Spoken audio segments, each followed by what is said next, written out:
At the beginning of the episode, we are told about the Taijin continent, a unique place where most people are cultivators. They gain magical powers, advance their cult, and become powerful. The sectors in this world are ranked according to their power. The first sector introduced is the Blue Star sector. It is mentioned that there are around 10,000 disciples in this sector, making it one of the largest. On the sector's stairs, many people are seen carrying their luggage and entering. Others are surprised and curious about what is happening. Two friends begin a conversation. A month from now, our princess is getting married. Once she marries the young master of the Lin family, both sectors will unite, making our sector stronger than ever.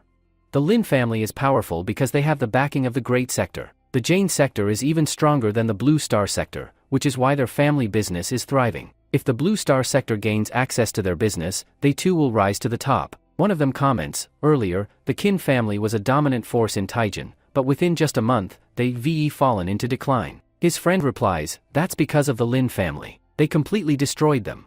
The young master of the Qin family, Qin Nain, had his cultivation crippled, and his father's cultivation was also destroyed. Now, their family is in ruins. At that moment, the hero of the story enters. The two friends look ahead in shock. Who is that? Let's get out of here. A thick smoke appears, and from within it, Qin Nain steps out. The guards immediately recognize him. Look who's here. It's young Master Qin Nain, the boy who has been reduced to trash. His cultivation has been sealed. Qin Nain stands before them, while one of the guards questions him. What are you doing here? What business do you have in the Blue Star sector?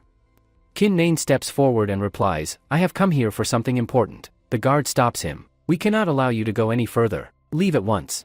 But Qin Nain draws his sword and pushes forward. I don't want to fight you. I want to meet the princess. The two guards exchange glances before swiftly blocking his path. Young Master Qin, it seems you're still living in an illusion. The Qin family was once great, but not anymore. You used to be a genius, but now, you're nothing more than garbage in our eyes.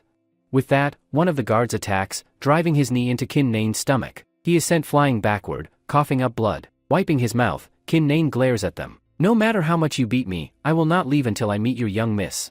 Even if you kill me, I must retrieve my burning sword. Hearing this, the guards attack him again, kicking him to the ground. More blood trickles from his mouth as onlookers whisper among themselves. So, this really is young Master Qin? He's nothing but a joke now. One of the guards taunts him. You cannot enter our Blue Star sector and take your burning sword. We have no ties with your family anymore, and we will not return that sword. But Qin Nain stands up once again, undeterred. Bunglen, come out and talk to me yourself. Until you return the Qin family's treasure, I will not leave. If you want, you can kill me. As the guards prepare to strike again, a voice suddenly interrupts. Wait, let me talk to him. It is the princess. Princess appears there. When she appears, everyone is delighted to see her, especially the two guards standing nearby. They exclaim excitedly, our young miss has arrived. Our young miss is so cute, just like a fairy.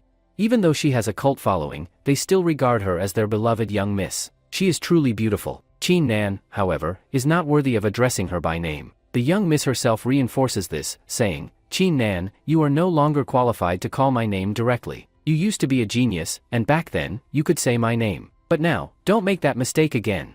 Then, shifting the topic, she smirks slightly and continues, let's talk about your burning sword. With that, she takes out the sword and asks, do you really think that reclaiming this sword will restore your Qin family's glory? Do you believe I would keep such a useless sword with me?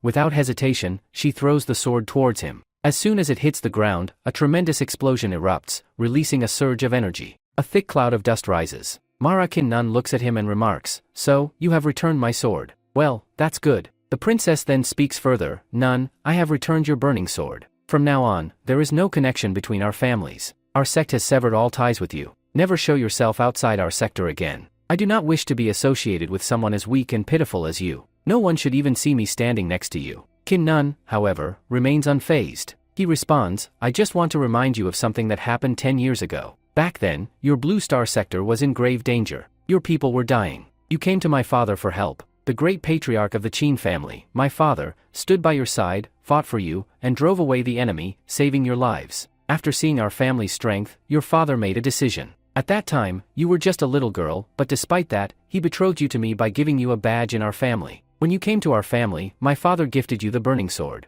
For the last 10 years, we took great care of you. We treated you like family, offering you the most valuable treasures we had. And now, when our family faces difficulties, you run away and return to your sect. Now, you refuse to even acknowledge us. You won't even go back to see those who loved you, those who are now dying. Brother Kinu interjects mockingly, is this what you are taught in your blue star sector?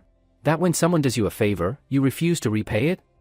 Hearing this, the princess falls silent and turns away. Kinu chuckles, bows slightly, and says, fine then. I suppose we should settle this once and for all. You have returned our family's treasure. The burning sword is back in my hands. That means all debts between us are settled. From this moment on, there is nothing between you and me. Even if you beg later, even if you come to marry me, I will never accept it.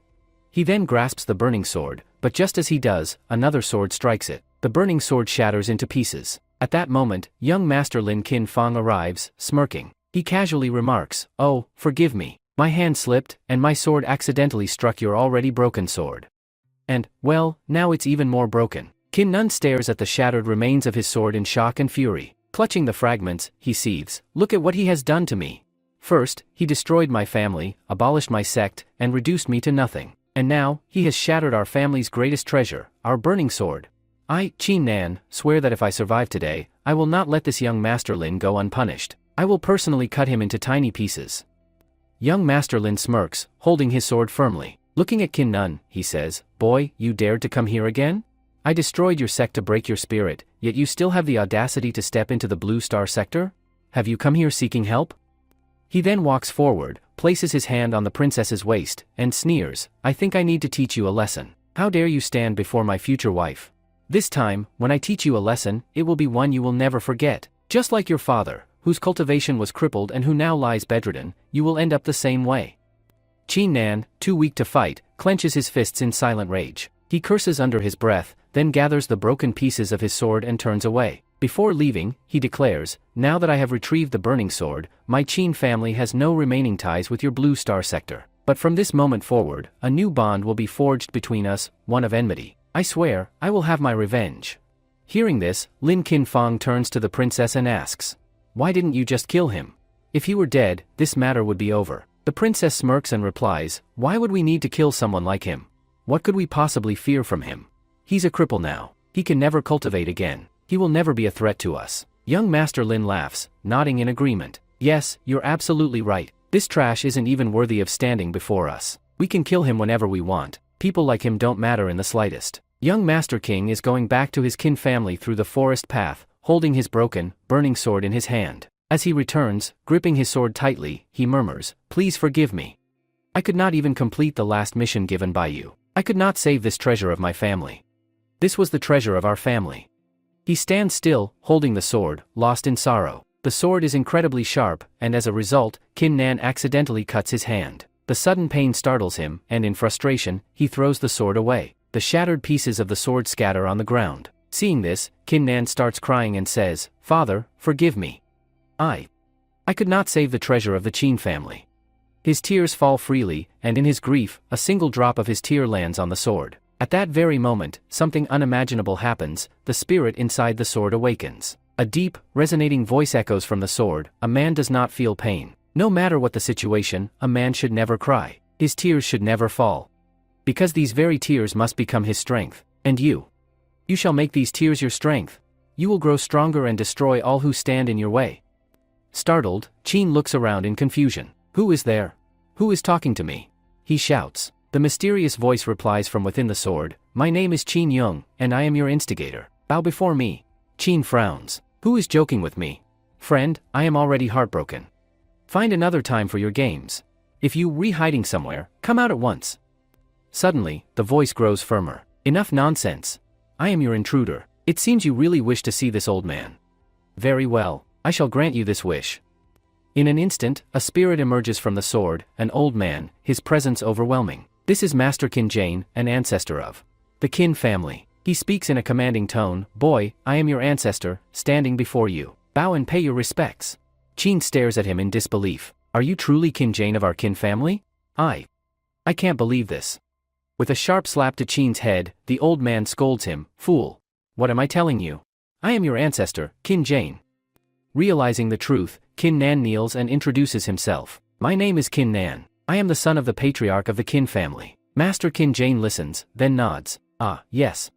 I remember. Your grandfather once spoke of a powerful genius from our family, one who lived over 100 years ago. He wielded this very burning sword and vanquished countless enemies. He was feared, ruthless, and yet, honorable. With this sword, he became a great master. Kin Nan's eyes widen as he recalls the stories. Could it be that after his death, a fragment of his soul remained inside the sword?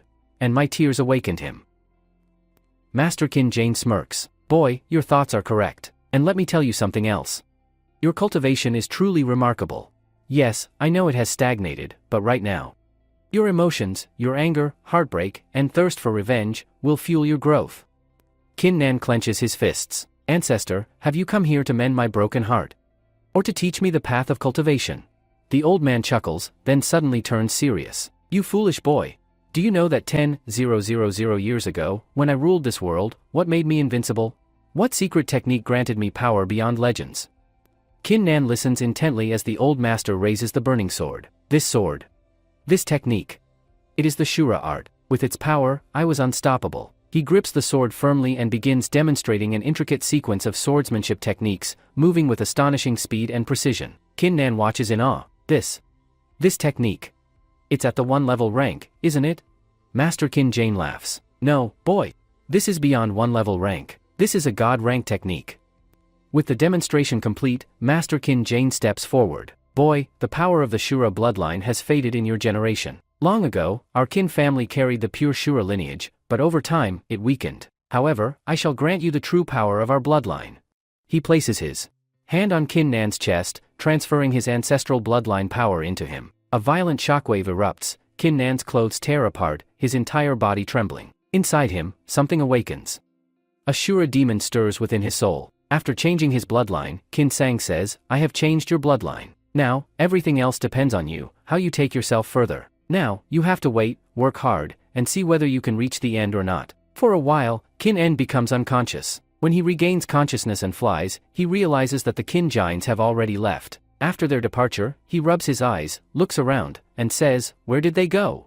Then, he looks at his hands and mutters, is this an illusion? He examines his body and notices that his muscles and six-pack abs have formed. Surprised, he exclaims, what is this? Muscles have appeared on my body. This is amazing. Clenching his fist, he decides to test his powers. As soon as he punches, a massive force erupts from within, causing mud to scatter all around. Keenan, astonished, exclaims, this is really working. I've become powerful. Suddenly, he notices a sword mark on his body. As he focuses on it, the mark activates, and a burning sword emerges from within. Shocked, he gasps, what is this?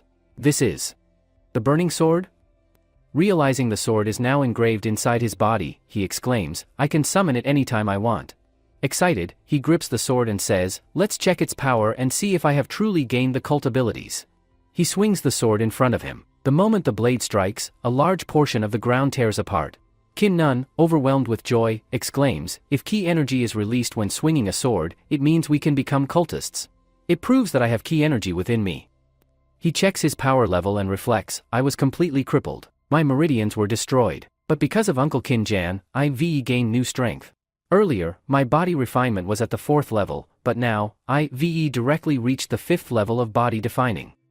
He then recalls, young Master Lin, who abolished his cult possession, was also at the 5th level of body defining. Thinking deeply, he clenches his fist and says, I've reached the 5th level of body refining. Along with that, I have the Shura burning sword and the burning sword. If I combine both, it means I can take revenge on young Master Lin. Determined, he vows, one day, I'll make myself even stronger. And when that day comes, I will destroy the entire Lin family. At that moment, Kin Nan realizes he needs rest after his breakthrough. He says, right now, I'm in the cooperation stage. I should go back to my Kin family and rest. As he walks home, he suddenly hears a girl screaming in the distance. Someone, please help me, she cries. Looking ahead, he sees 2 men, one of them is the 3rd young master of the Kin family, accompanied by his servant or friend. They are trying to assault the girl. The girl pleads, stay away from me. Don't you know who I am? I am an outer disciple of the fire sect. If you dare harm me, the people of my fire sect will make you suffer. They will kill you. The friend of young Master Lin scoffs and says, girl, you lying. We know that the people of the fire sect are rich. If you were really one of them, your clothes wouldn't be in such poor condition. Looking at her tattered outfit, he smirks, I don't think you're truly a disciple of the fire sect. Young Master Lin then steps forward and says, I am the 3rd young master of the Lin family. Don't be afraid, you won't feel any pain. In fact, I promise you. We're going to have a lot of fun. Grinning, he adds, once we're done having fun, you can leave safely. Otherwise, His eyes darken as he warns, "We will beat you very badly." The friend tells young Master Lin, "Young Master, if this is really true and she is from the outer division of the fire sector, then we could be in trouble." Master Lin replies, "The fool says, why do we need to be afraid? If she really belongs to the fire sector, what difference does it make? You know that my senior brother, our family's young Master Lin Kin, is going to become a relative of the Blue Star sector very soon and will marry their young miss. With that, we won't need to fear anyone. We will have the power of 2 sectors." Ra Kin Nun, who is passing by, hears that it is young Master Lin and says, "Let's test our powers here. If he is a member of the Lin family, then I will start with him before killing everyone." With this, young Master Lin moves forward like a pervert and says, "Look, girl, I am coming." At the same time, he loosens his pajamas, intending to rape her. The poor girl, terrified, backs into a tree. He sneers, "Come closer to me. Come closer." But before he can act, she pulls out a knife and declares, "It is better for me to give up my life than to be defiled by his hands. I will commit suicide before he touches me." Just as she is about to stab herself, a sword flies forward. The burning sword moves toward young Master Lin. He barely dodges the attack and looks around angrily. "Who is this bastard? Get out of here. How dare you disturb me?" Ra Kin Nun steps forward and smirks. "I thought you were just a stupid pervert, but you have some skill since you managed to dodge my attack. Or perhaps I haven't mastered my technique yet," he muses. Young Master Lin glares at him and shouts, "You bastard. How dare you attack me? It seems you don't know who I am. I am young Master Lin Hu, the 3rd young master of the Lin family. My senior brother, Lin Kin Fang, is destined to become the greatest genius of the entire Tin Jan continent. Now that you know who I am, kneel before me and beg for forgiveness, or else you will die." Meanwhile, the girl is still crying for help. Hearing her plea, Kin Nan steps in front of her and asks, "Why should I help you?" She falls silent, unable to provide a reason to convince him. After a pause, she says, "I am from the outer division of the fire sector. If you help me, you can seek aid from my sector in the future. In return, I will surely help you." Kin Nan smirks and points at young Master Lin. "I don't need your help, but if you give me 1,000 coins, I will kill this bastard for you. You claim to be from the fire sector, so you should be able to afford 1,000 coins." The girl remains silent. Young Master Lin laughs mockingly and says, "You fool. Are you stupid, or are you pretending to be? I already told you, I am young Master Lin, and you dare put a price on my head? I won't let you off." With that, he prepares to attack. "Watch. I will kill you with a single punch." As he lunges forward, Kin Nan effortlessly dodges and smirks. "Such a low-level technique. Did you think you could kill me with that?" He jumps back, then turns to the girl. "You still have time. Think quickly. For 2,000 coins, I will finish him off for you." Hearing this, young Master Lin becomes enraged. He unleashes his power and shouts, "Now I will show you what the 2nd-level power of body refining looks like. I won't let you live." He activates a special technique, the Lin family's renowned heart-stopping strike. His servant, watching from the side, is shocked and delighted. Our young master is using the Lin family's heart-stopping strike. This is a high-level technique. Yet, Kin Nan merely smiles. As young Master Lin charges at him, Kin Nan continues to smirk. "You still have a chance," he tells the girl. "For 3,000 coins, I will kill him for you." The girl, desperate, finally responds, Okay. You don't need to raise the price any further, I will give you 3,000 coins." Hearing this, Kin Nan swings his sword and effortlessly blocks Lin's heart-stopping strike. Young Master Lin is stunned. He tries to attack again, but Kin Nan chuckles. "Do you think your heart-stopping strike is powerful? Do you believe it can stand against my Shura blood technique?" Kin Nan moves in with lightning speed. "He's so fast." Young Master Lin exclaims, "What kind of swordsmanship is this? I have never seen such a technique before." Kin Nan's strikes land all over Lin's body, cutting him deeply. Within moments, young Master Lin collapses and dies. His servant, terrified, falls to his knees, sobbing, "Master, please spare me. I am just a servant." Kin Nan smirks and says, "Fine, get out of here." The servant flees in terror. Afterward, the girl stares at Kin Nan in amazement. This boy used the Shura blood technique. It must be a high-level technique. Where did he learn such a skill? I have never seen anything like it before. Kin Nan snaps his fingers and demands, "Why are you looking at me like that? Where's my money? Hand over the 3,000 coins."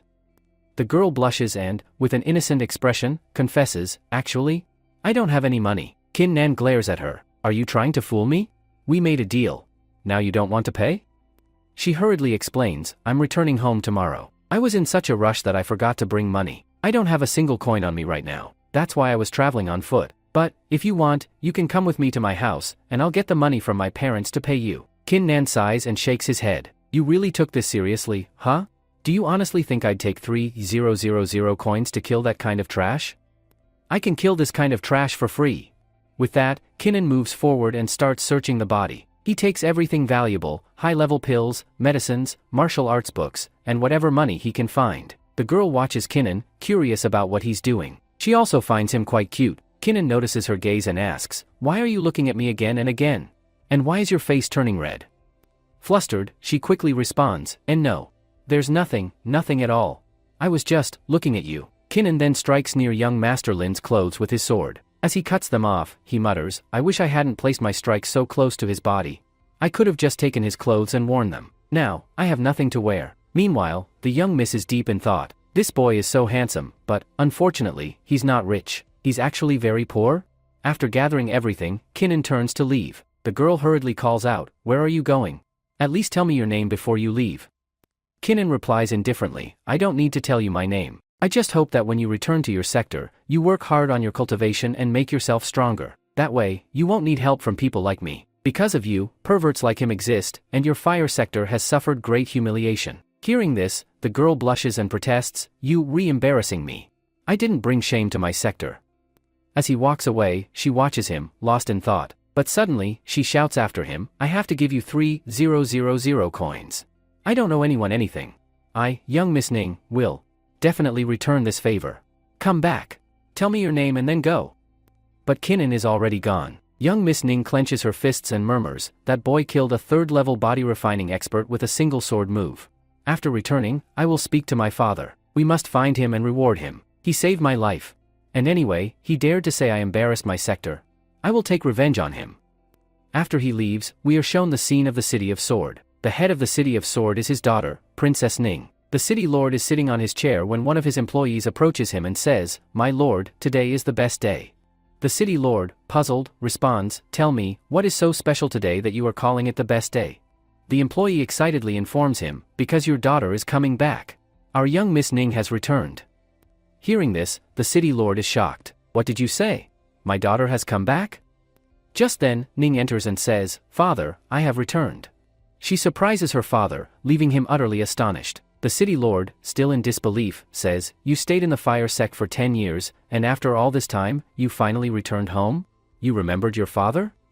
Ning explains, "Dad, you know how strict the fire sect's rules are. I wasn't allowed to leave. Now, after 10 years, my master has finally granted me permission, so I came to see you." Hearing this, the city lord becomes overjoyed. "At least you came to meet your father. I'm very happy to see you." He places his hand on her head and adds, "This is wonderful news." Just as the city lord is basking in happiness, Ning suddenly turns serious and says, "Father, I need to talk to you. On my way back, I was attacked by the third young master of the Lin family. He tried to violate me." Her father's expression darkens. "What?" Ning continues, "One of his servants was also with him. The Lin family's arrogance has grown unchecked. Do they think they have become the rulers of the world? You must teach them a lesson. Please take revenge on them." She pauses and then adds, "There was a stranger there.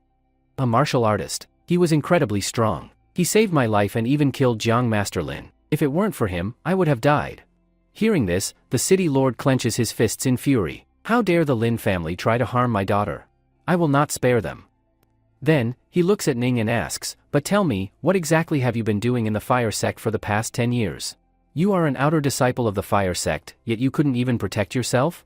Someone else had to step in to save your life? Tell me, what have you been doing there?" To avoid the question, Ning quickly changes the topic. "Dad, what does it matter how strong I am? The fact remains that your daughter could have died. We must take revenge on the Lin family." The city lord sighs and says, all right, I will definitely think about it and make the Lin family answer for their actions. But now, tell me about this martial artist who saved you. Do you remember his name?" Ning shakes her head. "No, he didn't tell me his name, but I do know that he lives here in the City of Sword. He must be from a family here. He looked about 16 or 17 years old, very handsome, with shining eyes. He wielded a special sword, with a golden lotus engraved on it. His martial skills were extraordinary, and his sword technique was of guardian rank." The city lord frowns, deep in thought. "A golden fire lotus. That emblem belongs to the Qin family. The Qin family marks their swords with that symbol. If he is 16 or 17 years old, then it could be their young master, Qin Nan. But how can that be?" He hesitates before continuing. "Qin Nan's cultivation was destroyed by the Lin family. He has been reduced to nothing but a waste. How could he have saved your life? He can barely save himself. After a moment of silence, the city lord shakes his head. No.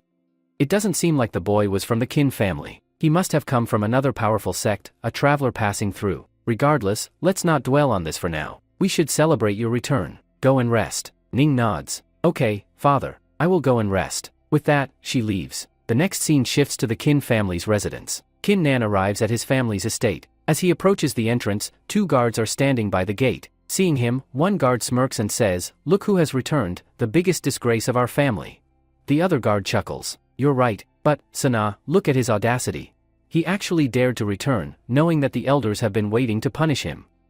Inside, Kin Nan listens to their words, but instead of reacting, he swiftly walks past them. Just then, he senses something. His special ability has activated. With this newfound power, he can hear all conversations from a distance. He stands and listens to their conversation. He has overheard everything between the 2 guards and has come to know that the elder inside is waiting for him. So, Kinnan opens the door, steps inside, and says, "Let's see how the elder is going to punish me. Or rather, let's see who punishes whom." As soon as Kinnan enters, a young master is practicing inside. He is a young master of the Kin family, Kin Luan, the son of Kin Kan. He holds a sword in his hand. He stops Kinnan in his tracks and says, "You rubbish. What have you come here for? This time, I am going to teach you a very good lesson for your father's behavior." Kin Luan's father, Kin Kan, has taken advantage of the situation and has now become the patriarch of the family. Kin Kan reveals that the nearby boy's father used to be the former patriarch. "This boy used to treat me very badly." Kin Kan recalls. "He used to beat me with this whip, and today, when I beat him back with the same whip." Chin Lan interrupts him, saying, "Chin Nan, your father has made a big mistake by messing with the Lin family. Look at what has happened to our once proud Chin family because of him. Everything is your father's fault, only and only his. We are all suffering because of his mistakes. And now, you dare to create trouble here again? You and your father are a stain on the name of our Chin family. You have brought nothing but shame to us." Chin Nan, unfazed, replies, "My father has been the head of this family for the last 30 years. For 3 decades, he has protected and nurtured this family. You weren't even born when he was holding this family together. Now that my father is in trouble, people like you have abandoned him. Traitors like you were just waiting for an opportunity. But don't worry, both you and your father will soon face the consequences of your actions." He clenches his fist and continues, "You insulted my father, the former patriarch. And for that, I will cut off one of your arms. Let this serve as a warning to everyone, no one shall ever speak ill of the Chin family's patriarch again." Without hesitation, Chin Nan dashes forward, sword in hand. With a single swift motion, one of Chin Luan's arms is severed and falls to the ground. Chin Luan, in shock, doesn't even realize what happened at first. Then, suddenly, he lets out a loud scream. "You garbage! What have you done? How did your cultivation return? Your cultivation was destroyed. My father will not spare you. When he finds out about this, he will kill you." Kinnan smirks and responds, "I'm heading straight to your father right now. Let's see who kills whom." With that, he strides directly towards his father's chamber. In the main hall, Chin Kan sits on the throne of the patriarch. Seeing this, Kinnan scoffs and says, "How shameless. My father is still alive, and yet, without the consent of the elders, you have already seated yourself as the new patriarch." Elder Chin Kan glares at him and speaks, "Boy, how dare you return? I had warned you and your father before. I told you not to hand over the Himalayan burning sword to that girl, yet you disobeyed me. And now, you've come back empty-handed, haven't you? You failed to retrieve the sword from the Blue Star sector." Chin Kan eyes Kinnan's back, searching for any sign of the sword. Not seeing it, he smirks to himself. This is the perfect opportunity. If he truly didn't bring the sword back, I can pin all the blame on him and get rid of him once and for all. Chin Kan then announces loudly, "I heard you went to the Blue Star sector to retrieve the burning sword, but you failed, didn't you? You and your father have put our family in grave danger. Everything that has happened is because of both of you. For that, you deserve punishment? You should be thrown into the dungeons." Along with this, a servant comes running from outside and rushes inside. He anxiously informs them, "Elder, I have very bad news." He then kneels with his head bowed. The elder looks at him and asks, "Tell me, what happened?" The servant hesitantly replies, "I saw outside. Young Master Law, your son, his arm has been cut off. One of his arms is missing. I asked him, and he told me that Kin Kun has severed it." Upon hearing this, the elder's face turns red with rage. He roars, "Kin Kun! How dare you? You cut off my son's arm and made him a cripple. There is a rule in our family, if you attack a family member, you must be punished." He clenches his fists and declares, "Now, I will lock you in jail. You will rot there for the rest of your life." Turning to the guards, he shouts, "All guards, come here. Catch this boy and throw him in prison."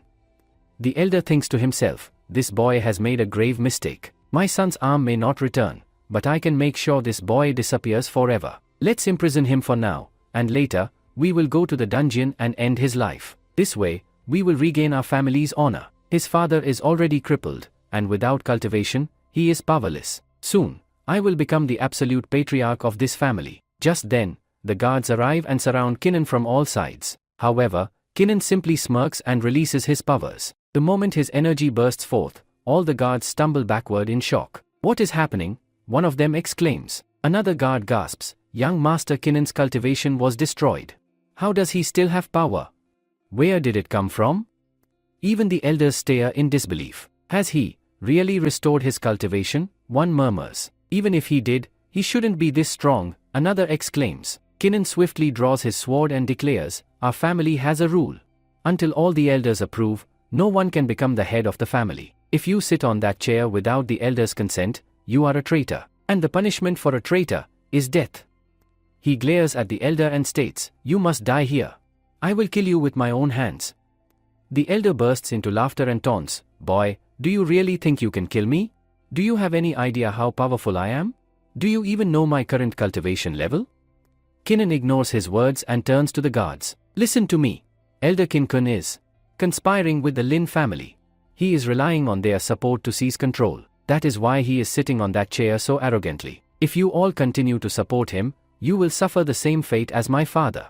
He pauses before declaring, "However, if you surrender now and stand by me, I promise you will retain your positions as guards of this family. But if you choose to stand against me, then you will all die today, alongside the elder." Elder Kinkun scoffs, "Ha! This boy dreams of becoming the family head? Absurd. I am the new patriarch of this family." He sneers and commands, "Guards, capture this brat. If you want to be on the winning side, side with me. Kill him." The guards, obeying his order, unsheathe their swords and charge at Kinnan. Kinnan shakes his head and mutters, "So, you, Wei made your choice." Without hesitation, he swings his sword. With a single strike, every guard falls to the ground, lifeless. Their bodies lay scattered, blood pooling beneath them. Elder Kinkan's eyes widen in shock. How is this possible?" He stares at Kinnan in disbelief. This boy was only at the 4th level of body refining when he had cultivation before. Even now, I can't sense his level, but how did he cut down so many guards with a single move? Elder says, "No matter what happens, I am stronger than you." At this moment, I turn my body refinement towards him and say, "Old man, it's your turn now. You are a traitor to the family. You will die at my hands." Elder smirks and replies, "Boy, you are too arrogant. Do you even know the vast gap between the 6th level of body refining and the 4th level? I am much stronger than you right now. If I want, I can kill you with ease." Kinnan interrupts, "Stop talking nonsense. Let's fight." With that, both move forward to attack each other. Their swords clash violently, sending out a tremendous surge of energy. The elder is visibly shaken. They continue exchanging strikes, and suddenly, crack! The elder's sword shatters into pieces. Stunned, he exclaims, "How is this possible? My iron sword broke so easily. What makes your sword so strong?" Kinnan smirks and says, "You didn't pay attention to my weapon. This is the burning sword. How could your worthless sword stand against it?" Then, with a sneer, Kinnan adds, "Old fool. Did you really think I was unaware of your entire plan? I knew very well that you were in cahoots with the Lin family and had been secretly supporting them. I kept you alive in the hope that you would realize your mistake and return to your family. But instead, you put our kin in danger time and again. Because of you, everything that has happened was inevitable. Your final punishment is death." The elder, furious but cornered, grits his teeth and shouts, "Boy, you are just lucky to have recovered the burning sword. But don't assume that alone is enough to defeat me." He suddenly unleashes a secret technique of the Lin family, Heart Palm Strike. Without hesitation, Kinnan counters with the same technique and laughs, "I saw the young master of the Gullin family use this technique once. After watching him, I practiced it for an entire hour. Let's see whose strike is stronger, yours or mine." Both unleash their palm strikes. Boom! The impact sends a shockwave through the air. The elder stumbles back, his eyes wide in shock. Kinnan's palm strike lands directly on his chest, crushing his heart. Blood spurts from his mouth as he collapses. With his last breath, the elder gasps, How? How can this be? Your cult heritage is lower than mine. How did you defeat me? Before he can finish, his body goes limp. He is dead. Kinnan, standing over his fallen enemy, declares, The traitor of my family is dead. Justice has been served. Without wasting time, he rushes to his father and announces, Father, I have returned. You don't need to worry about Elder Kinkun anymore. I have killed him with my own hands. Our family is safe now. His father, coughing weakly, looks at him in disbelief. You killed Elder Kinkun? But he was much stronger than you. Did you regain your cult heritage? Kinnan nods. Yes, father. I have regained my cult heritage. Killing that traitor was child's play. Now, my body refining has reached the 5th level, and I can easily defeat a 6th level opponent. His father, though weak, smiles with pride. Son, reaching the 5th level at such a young age is an incredible feat. If you continue like this, you will become a true genius in the future. Then, after a deep sigh, he says, The time has come to pass the burden of our family onto your shoulders. I was once a genius, but now, with my cult abolished, I am nothing more than a useless old man. I can no longer lead this family. We need a strong leader. You are the only one capable of leading us. If we don't have a powerful leader, our family will continue to decline until it disappears forever. Kinnan protests, No, father. You have led this family for 30 years. You are the patriarch. With all your experience, you are the one who should lead. I will restore your cult heritage, and then you will reclaim your rightful place. His father shakes his head. Son, don't you understand the world we live in? This is a world of martial arts, where only strength is respected. Do you think people will obey me just because I was once the patriarch? Many will fight for the throne, believing themselves to be more worthy. That is why I must pass it to you. You are the strongest among us. There is no other choice. I was the patriarch. But now, you must become the new patriarch in my place. The father tells our Kinnan Nun, Now you will have to become the next patriarch. However, our Kinnan does not want to become the patriarch of the family. He starts thinking, whatever memories of Elder Kinnan I have. He gave me his powers, he gave me the powers of his bloodline. Inside his bloodline, many martial arts books, methods of making pills, and secret techniques are written, techniques that we don't even know about. From those techniques and books, I have found a way to create a pill. A pill that can restore my father's lost cultism.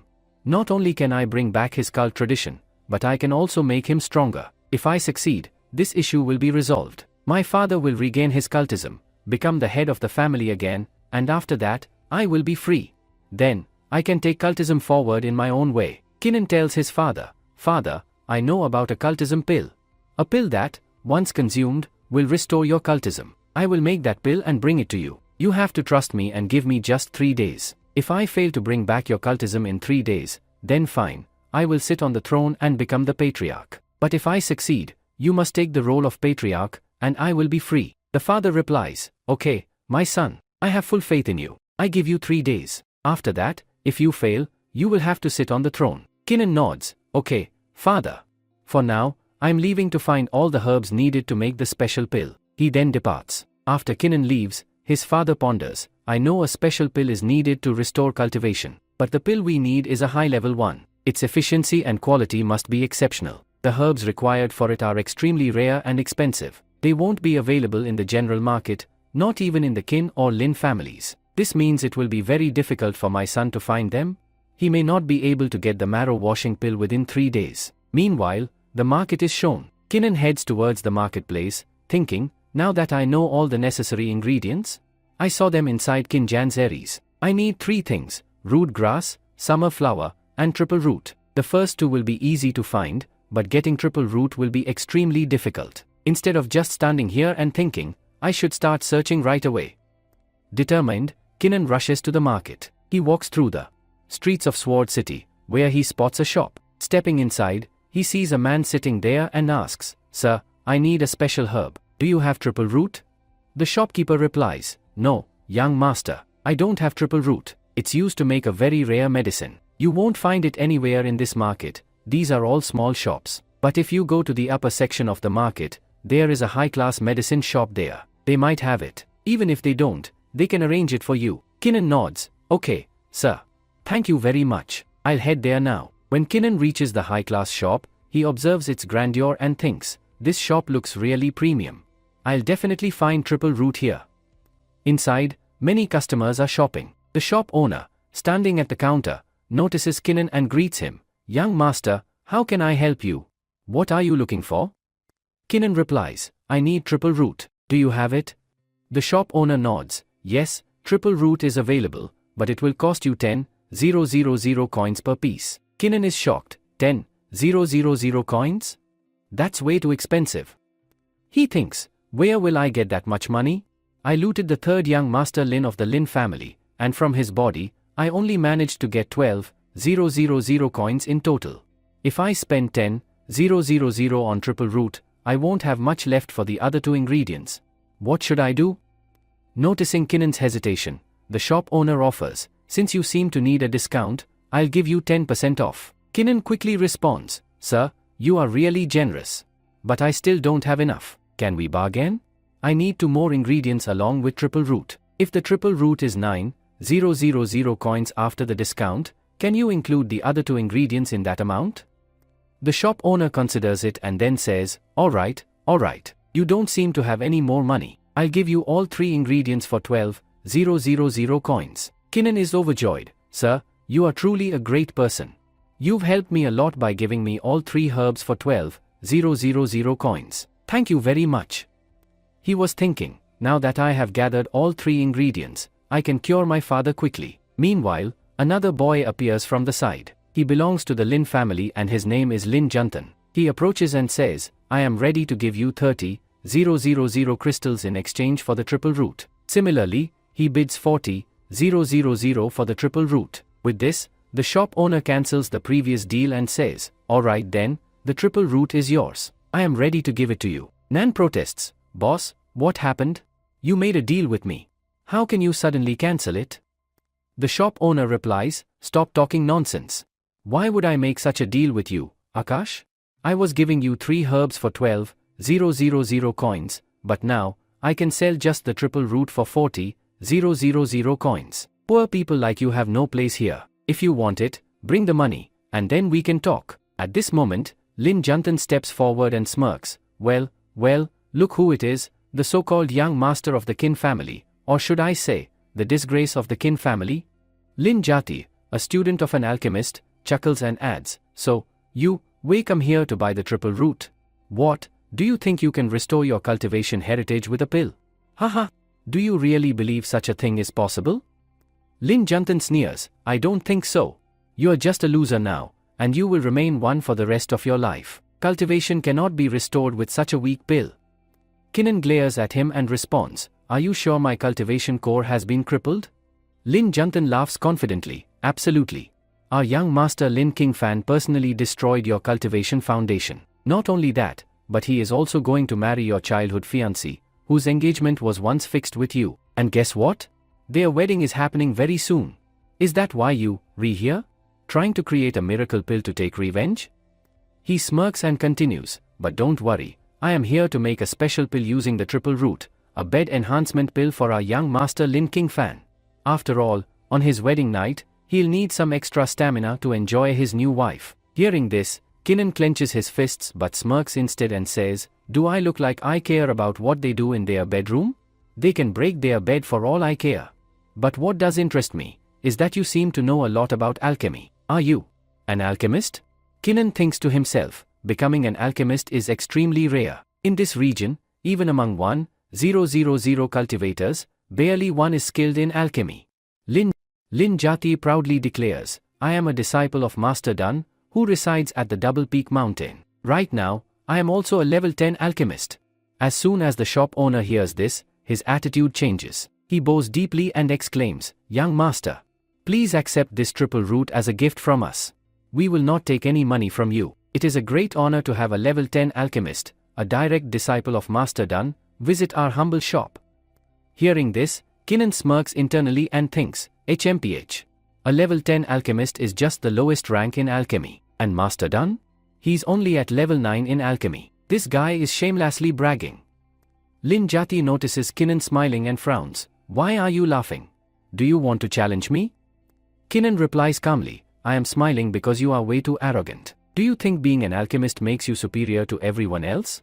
That just because you can make a pill, you are better than me? Lin Jati scoffs. Oh? Then how about a bet? We both will create a triple dawn pill right here. If you succeed, you win. But if you fail. His eyes gleam wickedly as he continues. The loser will have to pay 50,000 coins. Not only that, but the loser's legs will be cut off. Do you dare to accept? After listening to this, Keenan says, then okay, I am ready to bet here. At that moment, a girl steps out. Her name is King One. She is the owner of all the business communities here. She walks forward and says, now that you people have placed bets among yourselves, why don't I also join in? I will oversee this bet and stay here until it is fulfilled. Do either of you have any issue with this? If I sponsor the competition between you two? Keenan responds, yes, there is no issue. Keenan then asks her, who are you? She begins to introduce herself, but before she can finish, the boss interjects, let me tell you who she is. Miss Kingman. It seems you haven't heard about her. Here, in this business community, she is the leader of this trade network. Even if the elders of the Lin family rule over your kin family, when they need medicines or pills, they have to ask for her permission, right? After hearing this, Keenan respectfully acknowledges Lady Kingman and says, thank you very much for coming here and overseeing our competition. We are honored by your presence. My father has always spoken highly of you. He praises you a lot. I never imagined you would be so beautiful. Hearing this, Kingman smiles and replies, you are just flattering me. I feel embarrassed. Please don't call me beautiful. At this, the shopkeeper's boss interrupts and says, alright, let's get started. Everyone, come with me. Once inside, both competitors are given cauldrons. Miss Kingman then explains the rules. The rules are simple. Both of you must create a triple dan within the allotted time. Whoever produces the best quality pill will be declared the winner. Lin Jatia smirks at Keenan and taunts, your luck is terrible. Under my master's guidance, I have made countless triple dens. The highest level pill I have created had a 40% accuracy. Hearing this, the shopkeeper's boss is shocked. Are you serious? Achieving 40% accuracy is incredible.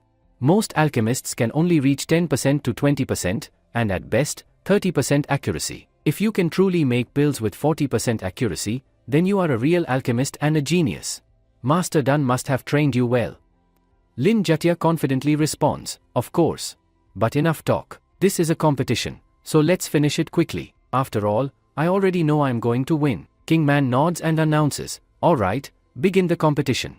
Both contestants start preparing their pills. Keenan thinks to himself, I have all the materials they provided me with. On top of that, I have the method given to me by Master Kinjan. Using his technique, I can create the best quality pill.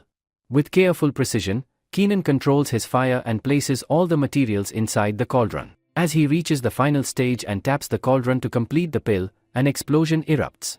All his materials are burned to ashes. Shocked, Keenan exclaims, what happened? What went wrong? On the other hand, Lin Jatia bursts into laughter. Ha ha ha. I knew it. You have no idea what you redoing.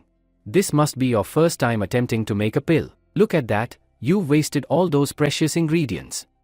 Keenan inspects the burnt remains and murmurs, I think I applied the fire too early or exerted too much pressure. But now that I understand my mistake, I can get it right the second time.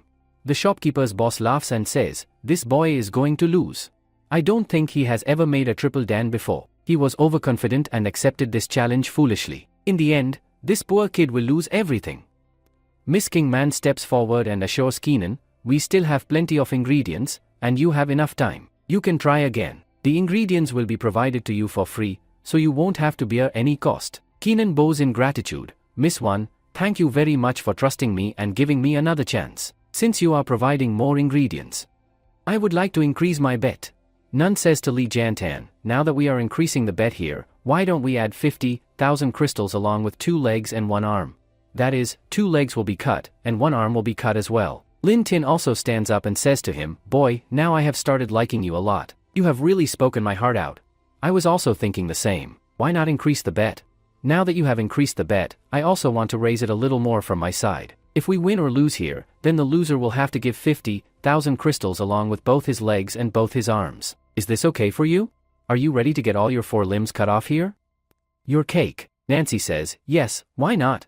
Then it's okay with me. Li Jantan is thinking, I think this boy is raising the bet to put pressure on me. He wants to increase it, but I reversed his move. I raised the bet even more from my side, which will increase the pressure on him. Meanwhile, Miss Kingman says, now that both of you are increasing the bet, why don't I also put my share in it? Both of them are quite surprised, wondering what Miss Kingman is talking about. Then, Kingman tells her, Miss Saab, how do you want to join our competition? How will you increase the bet? She replies, go quickly and get my cauldron and my ring. Someone brings her a high-level cauldron, and on top of that, her ring is also a high-level grade 5 ring with a large storage space. Miss Kingman says, both of these are high-quality materials. Whoever wins the bet will get both these things. But whoever loses must give me 5 lakh crystals. Kinnan and Lin Jaesha are both very surprised after seeing the 2 items. Lin Jaesha says, if I win this bet, which I am about to win, then I will get this ring. It has spatial storage inside, which means I can use it for storage. And with this cauldron, I can make 5 to 6 pills daily. All other cauldrons are low level and get spoiled after making just 1 pill. Kinnan is also thinking the same thing. The price of this ring alone is more than 500,000 crystals, which makes this a profitable deal for us. Both of them agree, and Lin Jantan says, okay, I accept this bet. He then asks, but can we take this condition further? Kinnan responds, yes, why not? Kinnan then warns him, Lin Jaesha, you re-trusting yourself too much. If you fail here, then you will have to give 500,000 rupees and an additional 50,000 rupees to me, along with losing all 4 of your limbs. Sorry, 2 arms and 2 legs will also have to be cut. Kinnan starts making his pill again. 6 hours later on the other side, Lin Jaesha has completed his pill. Holding it up, he says, look, it's done. When he takes out the pills, 3 pills appear, each with 50% accuracy. He proudly says, look, I have increased their quality. For the first time, I have made pills with 50% quality. Boy, you have no chance of winning. No matter what you do, you cannot win. Now, quickly get ready to have both your arms and legs cut off. Miss Man checks his pill and exclaims, Lin Jithan, you are truly a 10th level alchemist. You have made an excellent pill. This is a middle level pill, right? Shan Khan steps forward and says to Miss One, yes, I am a very good alchemist. If you want, I can make these kinds of pills for you for free as a gift. King One is pleased upon hearing this. At the same time, they turn to look at King Nain, who is sitting and making his pill. Suddenly, a tremendous energy bursts from inside his cauldron. Kinnan absorbs the energy with his hands and declares, now, my pill is ready. As soon as his pill emerges, a bright glow surrounds it. The quality is even better than the 50% pills. Kinnan smirks, look, my pill is completely ready, and it is a high-class pill. Meanwhile, the shop owner is shocked, thinking, this is impossible. This boy has probably made a pill for the first time. How can he make a high-class pill when even high-level alchemists struggle to do so? Then he says, let's check it ourselves. Then, the shopkeeper owner goes ahead and picks up the pill. He says, how can this happen? This is really a high-class pill. There is a slight glow in it, just like high-class pills, and the glow is coming from inside the pill itself. This means that this pill is either 80% or 90% in quality. Miss Man, standing nearby, is thinking the same thing. She says, even for a high-level alchemist, making a high-class pill is extremely difficult. But this boy, he's special. He just started alchemy, yet he's already made a high-class pill? That means he hasn't been practicing for long, yet his talent is extraordinary. If he truly excels in alchemy, I believe he will become an amazing alchemist in the future. However, Lin Shanshan is not ready to accept this so easily. He says, I don't trust this. Show me. I will check this pill myself. He thinks to himself, this is impossible. Absolutely impossible. How can this boy do this? Lin Shanshan then says, I have been learning alchemy from Master Dun for many years, since I was a small child until now. I have created many triple Dun pills from a young age. How can I fall behind in accuracy when making pills? I don't trust this boy. I think he must have cheated somehow. Keenan, standing nearby, tells him, you should trust me. But if you don't, then you can check the pill yourself. Come and examine it. If you still don't believe me, then I will make another pill right here, in front of everyone. I still have time, and with the time I have left, I will make another pill before your very eyes. Keenan, thinking to himself, realizes, I can make this pill even better than before. Now that I have grasped the basics, I can complete it in maybe just 20 to 22 minutes. He turns to Miss Wan and says, Miss Wan, I still have a lot of time left. Can I make another pill here? I will prepare it again, and everyone will witness it with their own eyes. Miss Wan nods and says, of course. Why not? All the ingredients here are free for you. You can make the pill. Lin Jati says, alright then. Start making the pill. This time, I will sit right next to you and observe everything myself. With that, Keenan begins making the pill. As he works, He thinks, now I can make this pill with ease. He reaches the final stage, refining the pill. As he does so, a powerful energy surges from within it. When he extracts the pill from the cauldron, even more powerful energy erupts from it. Lin Tian rushes forward, exclaiming, "Let me check. Let me check." He grabs the pill, his eyes widening in disbelief. How can this be possible? This is a perfect pill. This is unbelievable. You must have cheated again. How can you create a perfect pill?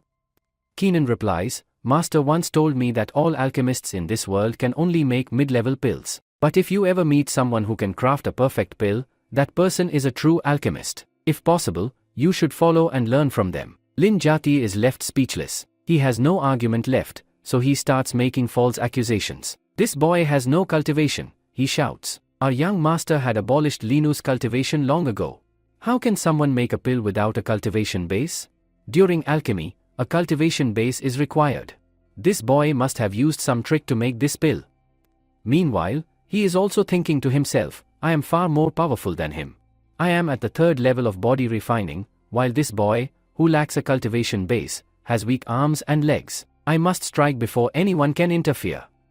Determined to eliminate Keenan, Lin Jati lunges forward to attack him. "You cheated, and I will punish you here and now," he roars. Just as he is about to strike, Keenan stands his ground and smirks. "You fool." But before Lin Jati can reach him, Miss Man suddenly steps in. She creates a powerful shield in front of Keenan and blocks the attack. "How dare you? The competition was held under my supervision. You have already lost, yet you dare to attack in front of me?" She turns to Lin Jati and says coldly, "Now, hand over my 500,000 crystals immediately." At the same time, she raises her fan and strikes Lin Jati with a powerful attack. Lin Jati is thrown to the ground, coughing up blood. He trembles, thinking, "I didn't expect her to be this strong. She is even stronger than me. I have no other choice. I must surrender." Keenan steps forward, standing over Lin Jati, and says, "Lin Tian, you lost the bet. Now, you must give me 50,000 crystals. As for your punishment, your arms and legs won't be cut off by me. Instead, Miss Wan will take the 500,000 crystals from you herself." Lin Tian, still in pain, reaches into his pocket and takes out a slip of paper. "Fine. Instead of 50,000, I will give you a full 100,000 crystals. Here, take this. Please, just let me go. Don't cut off my arms and legs." Lin Jan takes the paper from him and says, "You are really very good, but is it only your 2 arms? The price of both your legs is 1 lakh crystals." When Lin Shan sees that he will not agree so easily, he starts threatening him and says, "You should not cross the line. Take whatever you have got quietly because I am from the Lin family. This means the entire Lin family is backing me. If my Lin family finds out that you are doing something bad to me, they will come again and completely destroy your kin family. No one will be left in your kin family." After listening to him, Kin says, "It is a very bad thing that you started threatening me here. Now that you have threatened me, I will have to break your arms and legs right here." With that, he cripples both his arms and legs. Lin Jitin starts moving his leg and his basu vigorously. Kin tells him, "I am a very kind person. I took pity on you and have only crippled one of your legs and 1 arm. I have spared the other leg and arm. Now, tell me, what can you offer in return for this? What will you do to keep one of your legs and one of your arms?" Lin Jitin hurriedly takes out another paper from his pocket and says, "I have only 50,000 rupees. Let's settle this with 50,000 rupees. Please leave me and don't break my other leg." Kin takes the other paper from him, meaning he takes more money, and says, "It's a good thing that you have put a price on your other leg and arm, but I am not a good person. How did you even think that I would let you go? Your Lin family never spared my kin family, never showed us mercy. So why should I show you any mercy?" With this, Kin breaks his remaining leg and arm, leaving all 4 of his limbs crippled. Lin Jitin cries out, "You did not keep your promise. I gave you all the money, yet you still broke my arms and legs. My Lin family will never forgive you. If I survive this, I will kill you with my own hands."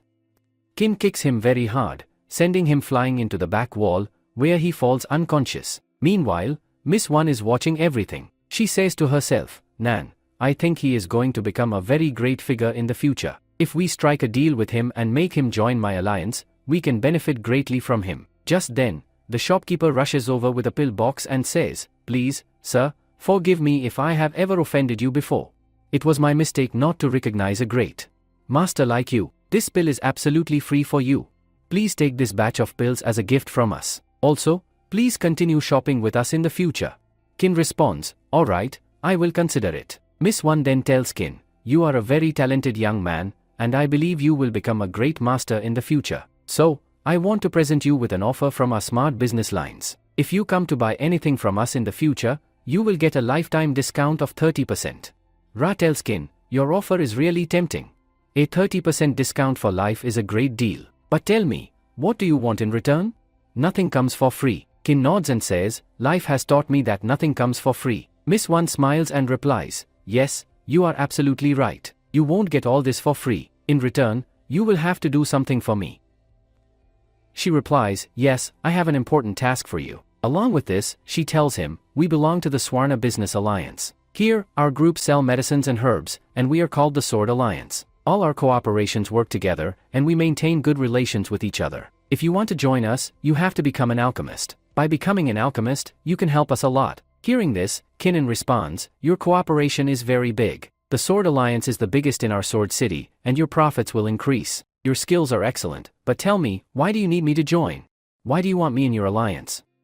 Miss Van explains, we have competition here. Our biggest competitor is Youth Lines. While we specialize in medicinal pills and herbs, they specialize in equipment, weapons, and artifacts, and their artifacts are extraordinary. Moreover, the Selen family has joined hands with them. With their combined strength, they have grown even more powerful and continue to create problems for us. Right now, they are also trying to manufacture pills, but the quality of both their pills and ours is quite low. Neither of us can produce mid-level to high-level pills. However, if we have an alchemist like you, we can start selling high-level pills in the market. That would give our alliance a huge advantage, allowing us to suppress Youth Lines and dominate the competition. If we win this battle against Youth Lines, our entire business will flourish. Kinnan smirks and says, so, basically, you need my help. You want to use my alchemy skills to improve your business. Once your business grows and customer demand increases, you can monopolize the entire Sword City market. Miss Van nods, exactly. You've understood correctly. We want to control the entire Sword City business. We should have a monopoly over all trade.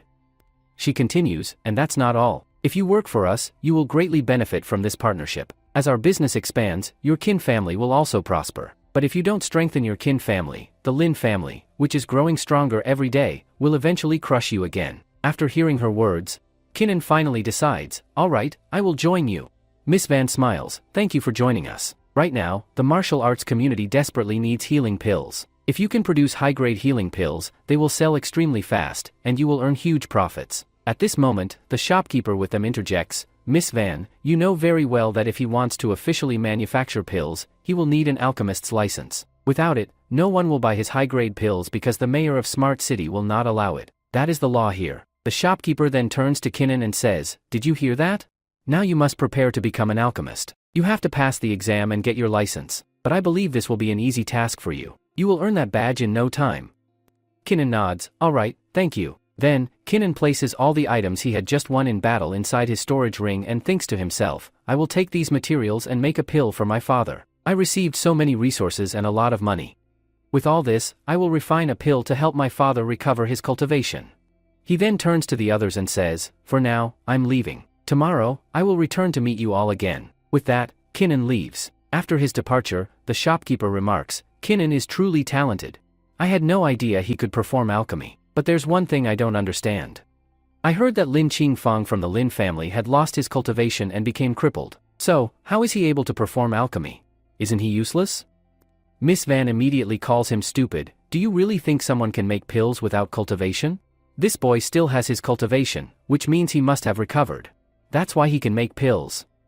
She continues, what you fail to see, I can see clearly. Right now, this boy is at the body refinement level. Just imagine how powerful his cultivation will become in the future. I believe I made the right decision by partnering with him, because very soon, everything in Smart City will change. A massive shift is coming.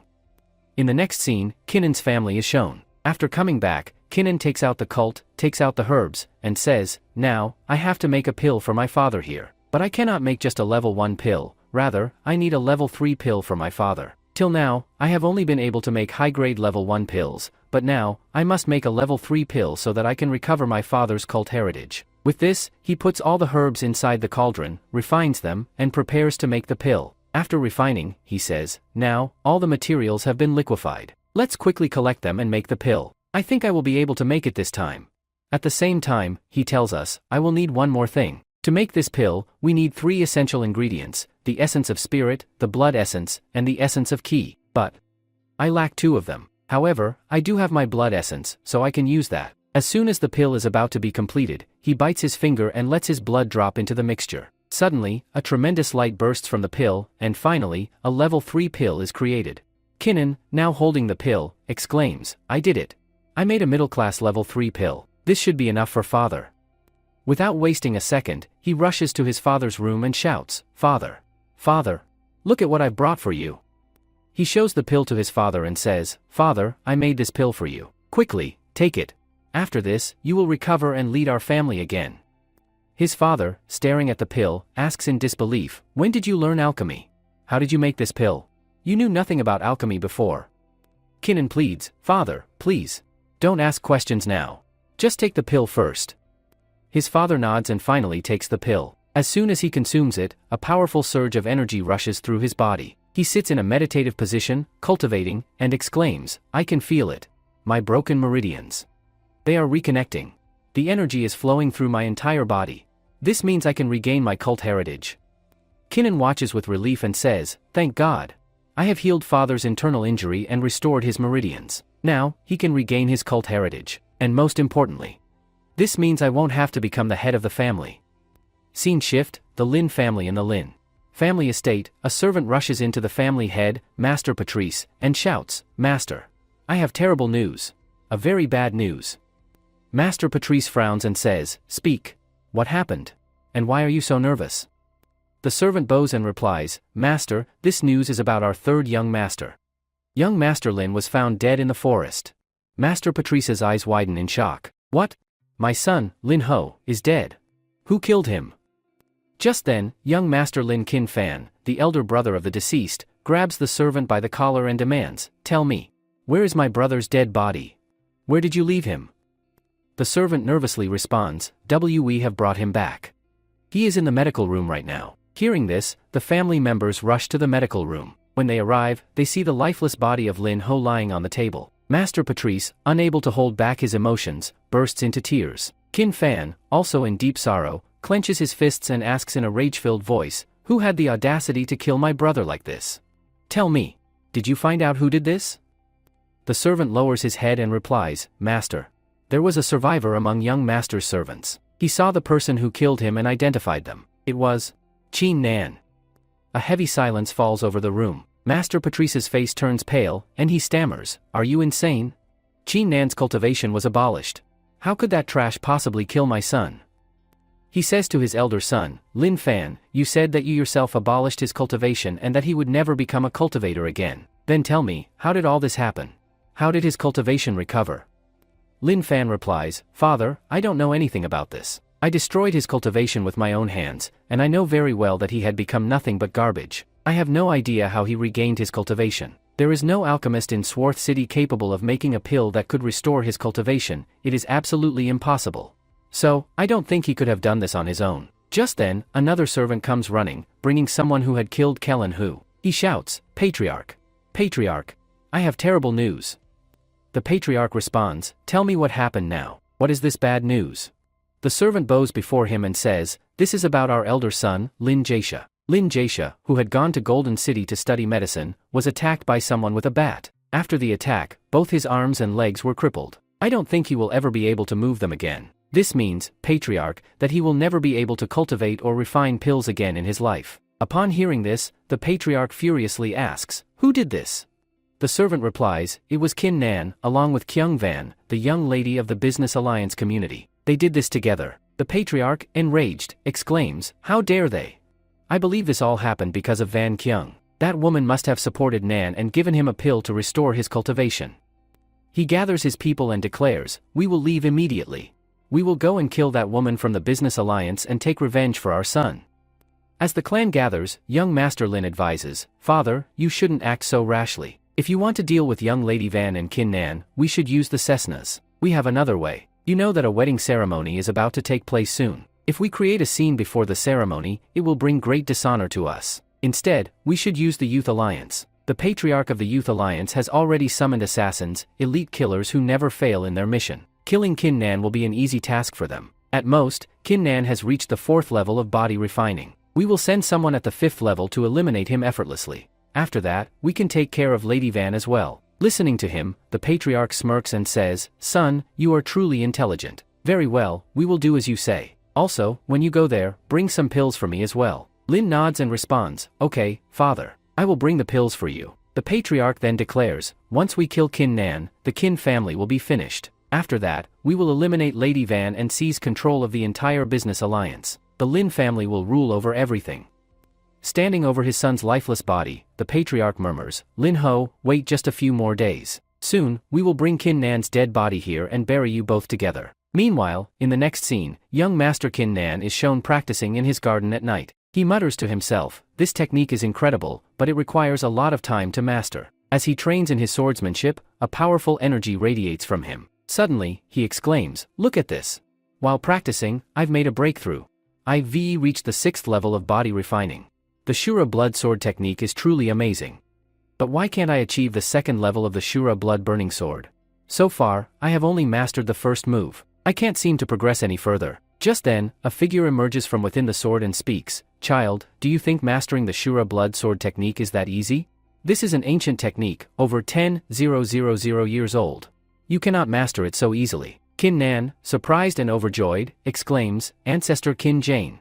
You're still here inside the sword? I thought you had vanished."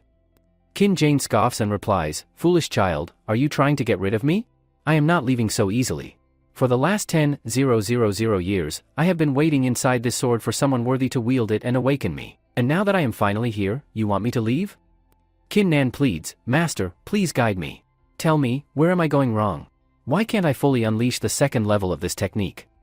Kin Jane smirks and says, "Boy, stand up. I will help you. You must understand the essence of the Ashura blood sword technique. Are you not paying attention to its name? The Ashura blood technique, it is a demonic technique." Kin Nan looks at him, puzzled. Kin Jane continues, "Where do demonic techniques derive their power from? From blood. The more blood your sword absorbs, the stronger both it and your swordsmanship will become. The more people you kill, the more powerful you will grow." Kin Nan, shocked, hesitates and murmurs, "Master, are you telling me to start killing people with my sword?" He tells him, No, I don't want you to start killing people here. I want you to go and hunt demonic beasts. With the help of this sword, you can kill animals and suck their blood. It will also grow stronger. But if you want to kill people here, you can do that too. And I think you have some enemies here from whom you want to take revenge." Then he replies, "Yes, there are some people I want to kill with my sword." The other person responds, "Good. In fact, there are descendants of my family here." At the same time, an entity tells him, "Now, I have to go back to the sword to rest. I will stay there for a few days. When you need me, I will come out and guide you. For now, go and hunt and provide blood to him. Besides, you are very busy because someone is about to attack you from behind." As soon as he says this, he disappears. After their disappearance, Kinnan says, "What did he mean? Someone is going to attack from behind?" And suddenly, from behind, a warrior emerges.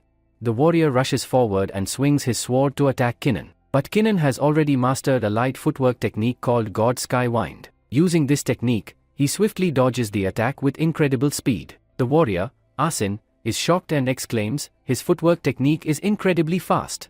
Faster than my sword strike." Kinnan asks, "Who are you, and why are you here?" The warrior smirks and replies, "Boy, today is the day you die. Your cultivation level is far too low, but I must admit, your footwork technique is quite impressive. That's the only reason you survived just now, but you won't be able to dodge every time. It is your fate to die here today, and I have come to kill you myself." Kinnan smirks back and says, "Do you really think that with such weak swordsmanship, you'll be able to kill me? I think you need to refine your skills for a few more years. Go practice and then come back to see if you can actually defeat me." This enrages the warrior, who shouts, "Boy, you sure have a sharp tongue. Let's see if you can dodge this. Attack." With that, he charges at Kinnan at full speed, swinging his sword to strike. But once again, Kinnan effortlessly dodges the attack using his God Wind, God Sky Wind technique. After avoiding the attack, Kinnan calmly remarks, "You, too slow." He thinks to himself, thank God I mastered this footwork technique earlier. I was training before he arrived, and now it's proving to be useful. Saison, the warrior, sneers and taunts, are you only going to dodge? Are you a coward who keeps running away? Will you not face my attacks? Kinnan smirks and replies, why not? Of course, I'll face you. With that, he unsheathes his sword and says, alright then, let's see how well you can attack me. At the Mu Youth Alliance, the Patriarch is sitting and chatting with young Master Lin. Lin Fang, sitting before the Patriarch, asks, do you really think Asin Ji Dao will be able to complete the task? The Patriarch confidently replies, you don't need to worry. The assassin I sent, Jason, is extremely strong. His swordsmanship is even more refined. Whenever he is assigned a mission, he never returns without completing it. This time, too, he will return with Kinnan's head. Then he tells him, yes, I will take this job because I am absolutely perfect for it. On top of that, my swordsmanship technique is even more refined. We don't need to worry about this at all. By the time our game is over, I believe that Do will have cut off his head and brought it to you. Then, the young master tells Lin, if he really brings me his severed head, I will experience the greatest happiness of my life. This will make me very happy, and in return, you will also be rewarded greatly. In the next scene, the backyard is shown again, where Kinnan is fighting against Do. Kinnan is effortlessly dodging Do's attacks. However, Do strikes back and says, his swordsmanship is faster than mine. Kinnan swiftly disarms him, making Do's sword fall from his hand. At the same time, Kinnan points his sword at Do and demands, tell me who sent you here. If you refuse, I will give you a very painful death. If you cooperate, I will grant you a quick and painless one. Do hesitates, thinking, how can I reveal the secret so easily? Then he finally speaks, if I tell you, I am not worthy of being an Asin. The Asin business operates in such a way that we never reveal the name of our employer. Kinnan replies, as you wish, then. At the same time, he recalls the powers granted to him by Master Qin Jan. There is a technique hidden within the bloodline power that allows one to enter another's soul and torture them. I think I can use the soul torturing technique, he decides. He begins using it for the first time but knows he must practice to perfect it. Since Do has already surrendered, Kinnan decides to use the escape technique as well as the Kin and soul touch technique. As soon as he activates the technique, he places his finger on Do's forehead, allowing him to enter Do's soul. Upon entering, intense pain engulfs Do. He suddenly finds himself chained, and in front of him stands a massive hell monster. The monster places its hand on Do's head, crushing it with its grip. Then, using its claws, it rips out Do's eyes. Do screams in agony and writhes uncontrollably. The monster tightens its grip, crushing him further. His body starts to break apart as if turning to stone. Shu Dao screams even louder, save me. Someone, please save me. Finally, he cries out, I'll talk. Please stop. I will tell you who sent me here, just spare me. Do confesses everything to Qin Nan. He reveals, I am from the War Lions. Patriot Lu Tai sent me here. Lu Tai was following the orders of young Master Qin Fak. Qin Nan smirks, so, it was them. Then he declares, now that you've told me everything, I will definitely kill you. I can't let you go because you came here to kill me. With that, he swings his sword and kills Ji Do. Qin Nan then states, it's time to teach a lesson to the Youth Lions and the Lin family. Both of them are our arch-enemies. He continues, if I had not recovered my cultivation and regained my strength, I would have been dead today. The next scene shifts to the Qin family. Qin Nan returns home and declares once again, I will teach a lesson to the Youth Lions and the Lin family. Both of them are truly evil. He then reflects on his previous battle. After killing Lin Hu, I obtained some herbs. Although all the medicines I collected were low grade, I believe that by mixing them together, I can create a middle grade or even a high grade pill. Besides, he adds, I now have plenty of money to buy additional herbs. Youth Lions and Lin family, you will not escape from my hands. Kinnan sits down and retrieves the tempered cauldron from his inventory, the very cauldron he won from Miss One in a bet. With this, I can make at least 5 pills at once without breaking it. If I refine them properly, I might even create 2 or 3 high-grade pills. This will greatly benefit our family, or I can sell them for profit, he thinks. He begins extracting materials and follows a precise alchemical method to create special pills designed for healing wounds. 3 hours later, an immense burst of energy erupts from the cauldron. His pills are finally ready. After the pills are ready, he says, I thought I could make at least 3 perfect low-level pills here, but I could only make 2. This means the results are still not satisfactory. I have to ensure every pill I make is perfect. I need more practice if I want to pass the alchemy test. Then, he puts all the pills into a bottle and says, if I sell these pills to Miss One, I think I will gain a lot of benefits. But before that, I must obtain an alchemist's license. If I don't get the license, I won't be able to sell these pills. The story then shifts to the Lin family. It is unclear how many brothers the Lin family has, but we are introduced to another young master, Lin Ting. Lin Ting is performing alchemy and successfully produces some middle-class pills. Lin Qinfang checks his pills and says, "Younger brother, you are truly talented. You didn't just make low-level pills but middle-level ones, and all of them are of high quality. These are even better than the pills currently available in the market." Lin Ting humbly responds, "Big brother, thank you for your praise, but these pills are nothing. I can make even better ones. However, if we introduce these middle-level pills to the market, people will definitely buy them." Lin Qinfang replies, "Our goal is not just to sell these pills, but to establish our dominance. I want to take revenge on Qin Nan and Lady Wan of business lines. That's why you must get an alchemist's license as soon as possible. Once you have the license, we can officially sell our pills in the market." He continues, "We all know how skilled our elder brother, Li Zhangyan, was in alchemy. But now, he is a complete failure. Both his arms and legs are broken." Hearing this, Lin Ting's expression darkens with anger. Clenching his fists, he declares, "I will not spare that man. Once I see him, I will do the same to him, cut off both his arms and legs, just as he did to our elder brother." Lin Qinfang smirks and says, "Good. But control your anger. Tomorrow, you must pass the alchemy test, no matter what. You must return with the license." Lin Ting nods confidently, "Brother, believe me, I will return tomorrow with the license." With that, Lin Ting leaves. After Lin Ting leaves, Princess Jan Bungalan arrives and speaks to Princess Ju. She asks, "Are you really going to kill Qin Nan?" Princess Ju replies, "Yes, that is the plan. We are going to kill Qin Nan. But, are you feeling bad about it? Do you not wish to see him die?" Princess Jan Bungalan shakes her head, "No, it doesn't matter to me at all. He is just a small firefly, while you are the sun. He is nothing compared to your brilliance. Very soon, you will become part of the inner department of the fire sector. Once that happens, Qin Nan will be nothing in front of you." Young master smirks and tells Linu, "That's right. Anyway, you are going to be married soon. But let me make one thing clear, until our wedding, I don't want you roaming around like this." Princess Jan Bungalan pouts and replies, Okay, I will listen to you and won't roam around. But you must promise me one thing. You said that after becoming the inner supplier of the fire sector, you will make me the outer supplier. Will you fulfill that promise?"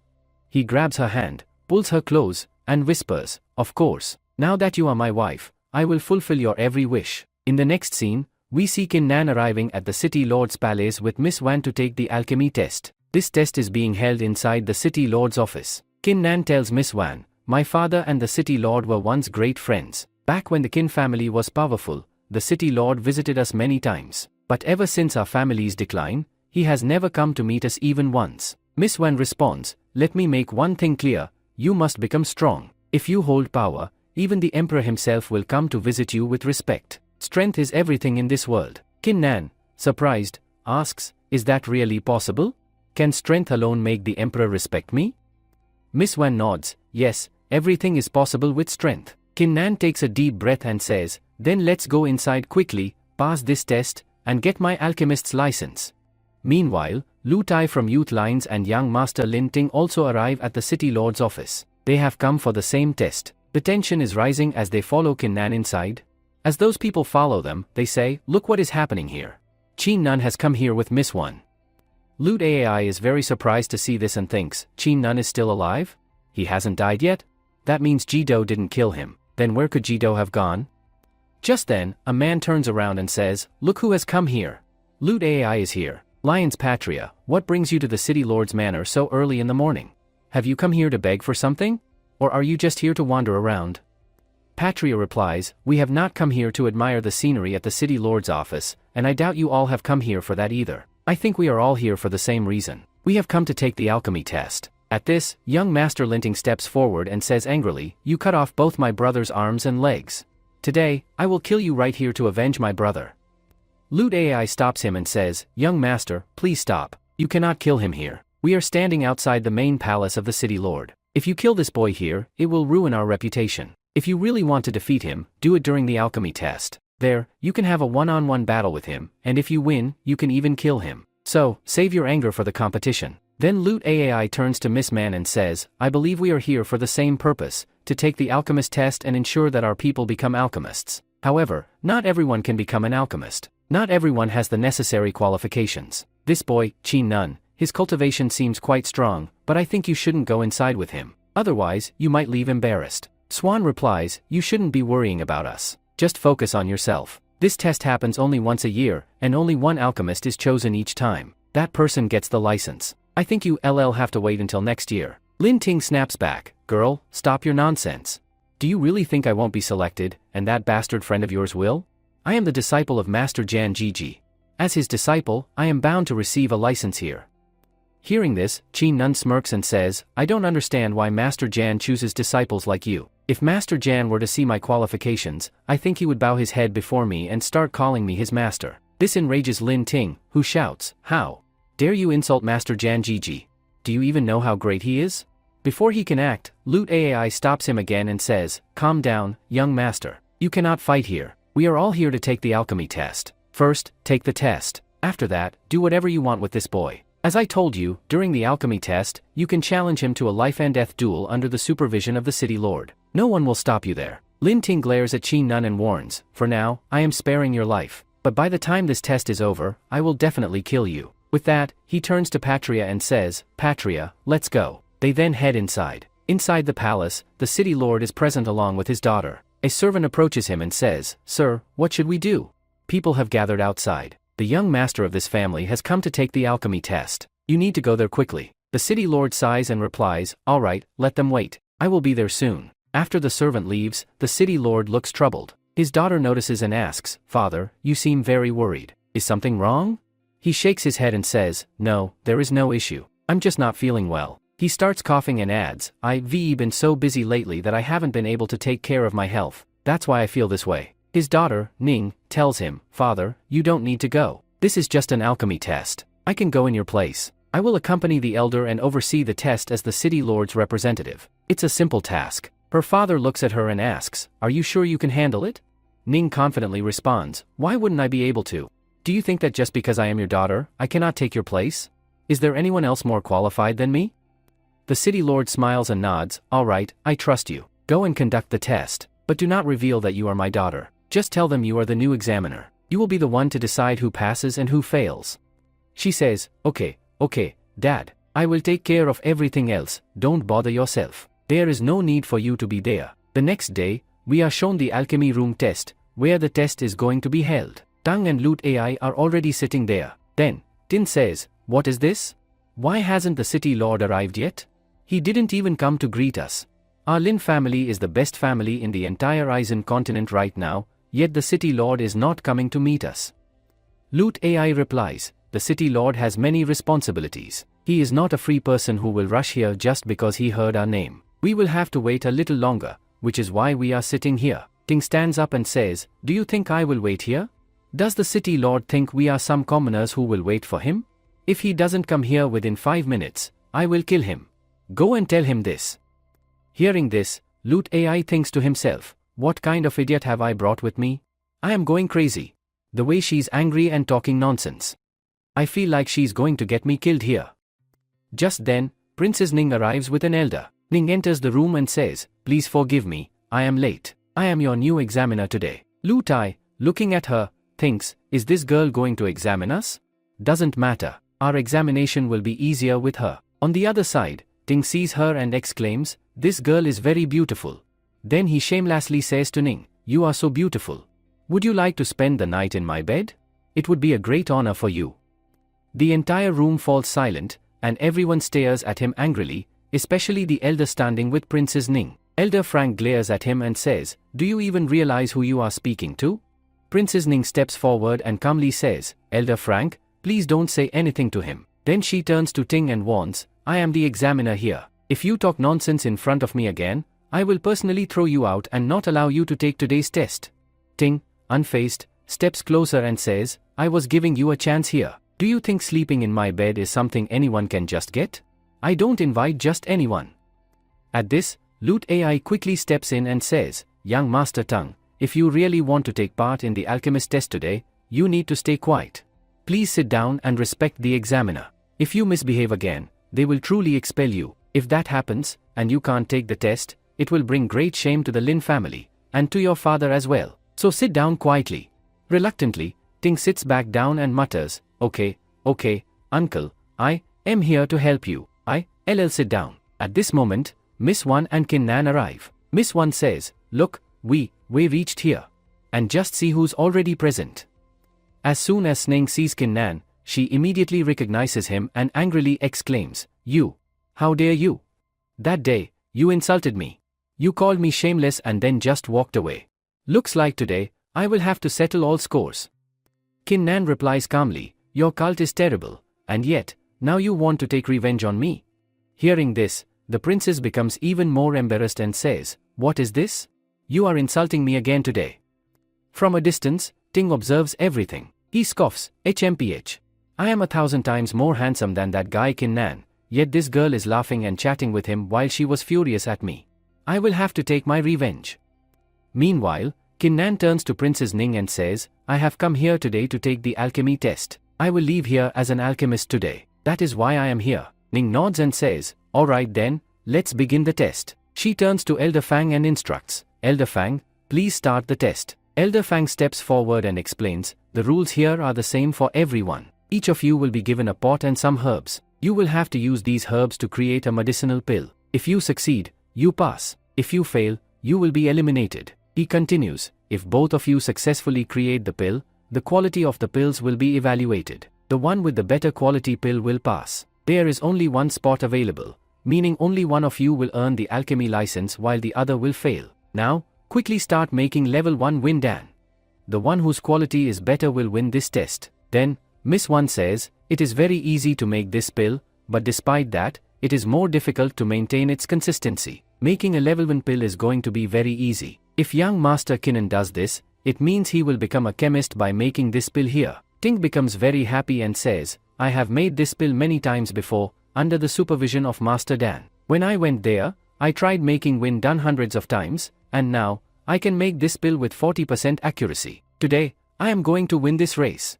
Then he continues, "I have made more than 100 such pills. I think I will make this pill very easily." With that, he starts making the pill and confidently declares, "I will make it first.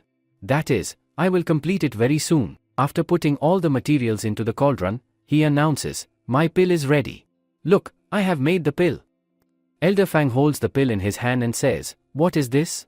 This pill is really of 40% quality, that means it's a middle-class pill, which is a very good thing." He then turns to Kin Nan and remarks, "You haven't even started yet. I think you don't know anything about Win Dan, how to make it, or maybe you saw how fast I made the pill and now you want to give up because you, scared." Kinnan responds, "What do you think? Just because you made it quickly, you assume you, better? I can make this pill in just 10 seconds. Will you believe that?" Ting scoffs, "Stop talking nonsense. You, just joking. It is impossible to make such a pill in 10 seconds. I don't think you have ever made this pill before. How can someone who has never made this pill before suddenly make it in 10 seconds? Kinnan smirks and replies, "You are absolutely right. I have never made this pill before today." Then, Loot Eye interjects, "Boy, there is no limit to your arrogance. You are just saying things randomly because you, scared that you, be humiliated. Our young master Tink easily made a middle-class Win Dan. That's why you don't even want to start. I know very well that you have never made this pill before. Have you ever even performed alchemy?" He continues, "If you had, you would have known that the young master of the Kin family, Kin Nan, is an alchemist and can perform alchemy." Kin Nan sits there calmly and says, "All of you will see very soon how I make a pill in just 10 seconds. Making Win Dan is a very easy task. It does not matter how many times you, practiced it before. What truly matters is whether you know how to make a pill or not." With that, our Kinnan says, "Look, my pill is ready." In just 10 seconds, Kinnan completes his pill. As soon as he picks it up, a bright light begins radiating from within it. Elder Fang steps forward in shock and exclaims, "This boy has actually made this pill in just 10 seconds.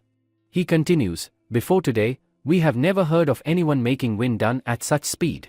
Making a pill is not an easy task. I think his pill is going to be very poor in quality, or maybe he didn't actually make it. Perhaps it's fake, and he brought the pill from somewhere else." Ta comments, "I think this boy is bluffing." Elder Fang checks the pill, and only then will they know its true quality. Meanwhile, Keenan laughs and confidently says, "Elder Fang, please check the pill." Elder Fang steps forward, holds the pill in his hand, and examines it carefully. Then, he announces, "This pill is 90% accurate, that means it's a high-level pill."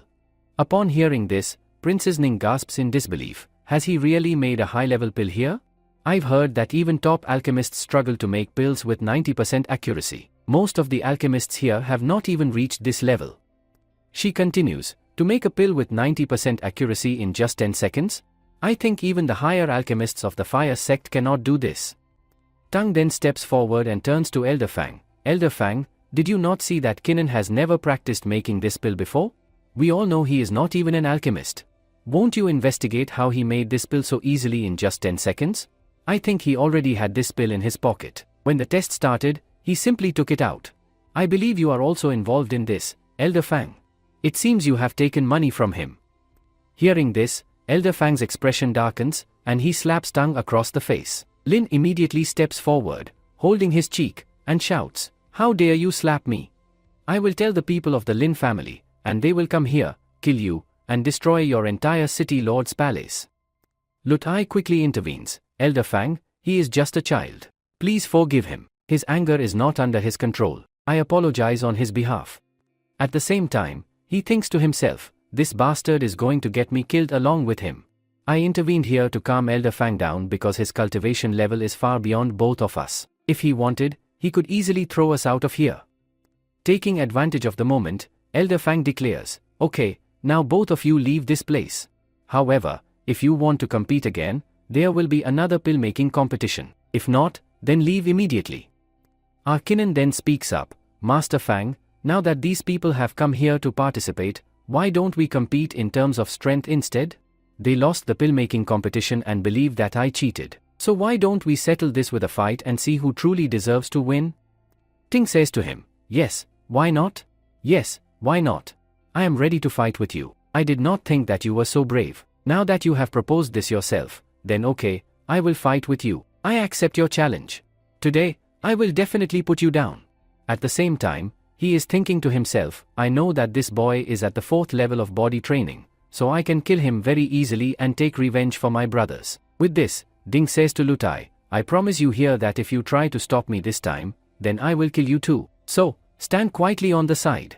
Lutai moves to the side and stands up. He says, okay, Nan, if you want to fight with him, then you can do it. Lutai thinks, this bastard will not survive at all. Then, Master Fang says, okay, now that you both have decided, come with me. He takes them along and walks toward Rina. At the same time, he thinks, what is this boy Kinnan thinking? I was taking advantage of him here. I would have gotten both of them out of here, and with this, he would have gotten the license of alchemy. He could have passed the test very easily. But suddenly, what happened to this girl that she has demanded a fighting competition here? He can also lose in fighting because I know that his cult has been abolished. He does not have a cult. Let it go. Anyway, I have become too old to think about all these things. Next scene. The arena Master Fang announces, the rules are simple. During the fight, whoever falls out of the arena loses, or whoever surrenders will also lose. After listening to this, Tang says, what you mean to say is that we can kill each other here because you did not say that we cannot kill each other?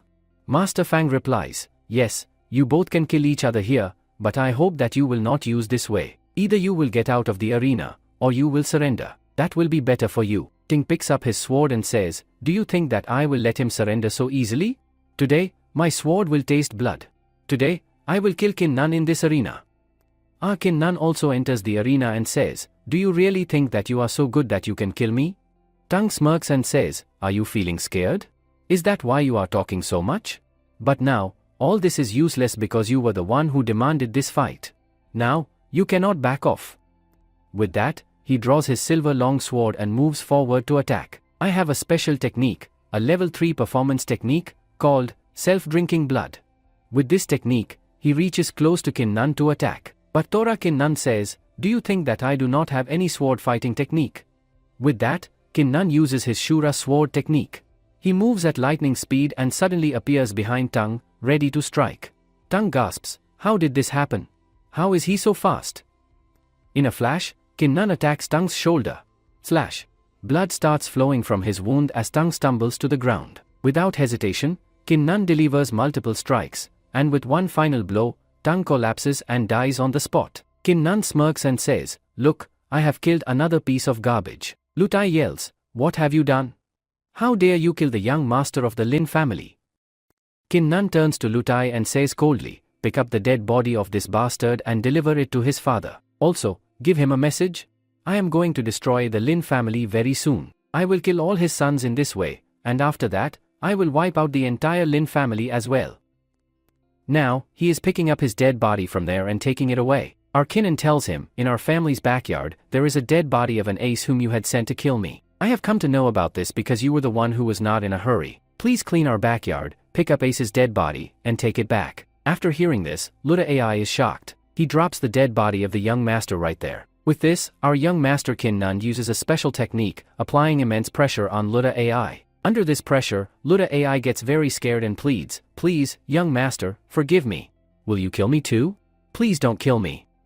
At this moment, Miss Van steps forward and says, "Luda AI is a patriot. He is a patriot of Youth Lions. We cannot let him die here because he is very famous. I think we should spare his life for now." Kinnan agrees, "Yes, okay, let's leave him alive." Meanwhile, Kinnan feels very proud of himself because he successfully used the Great Asura Bloodline technique, which released his murderous aura. Due to this, Luda AI, once a great master, is now trembling in fear before him. At this moment, Princess Ning steps forward and says, "I have seen you after a few days, and look, you have already made a breakthrough.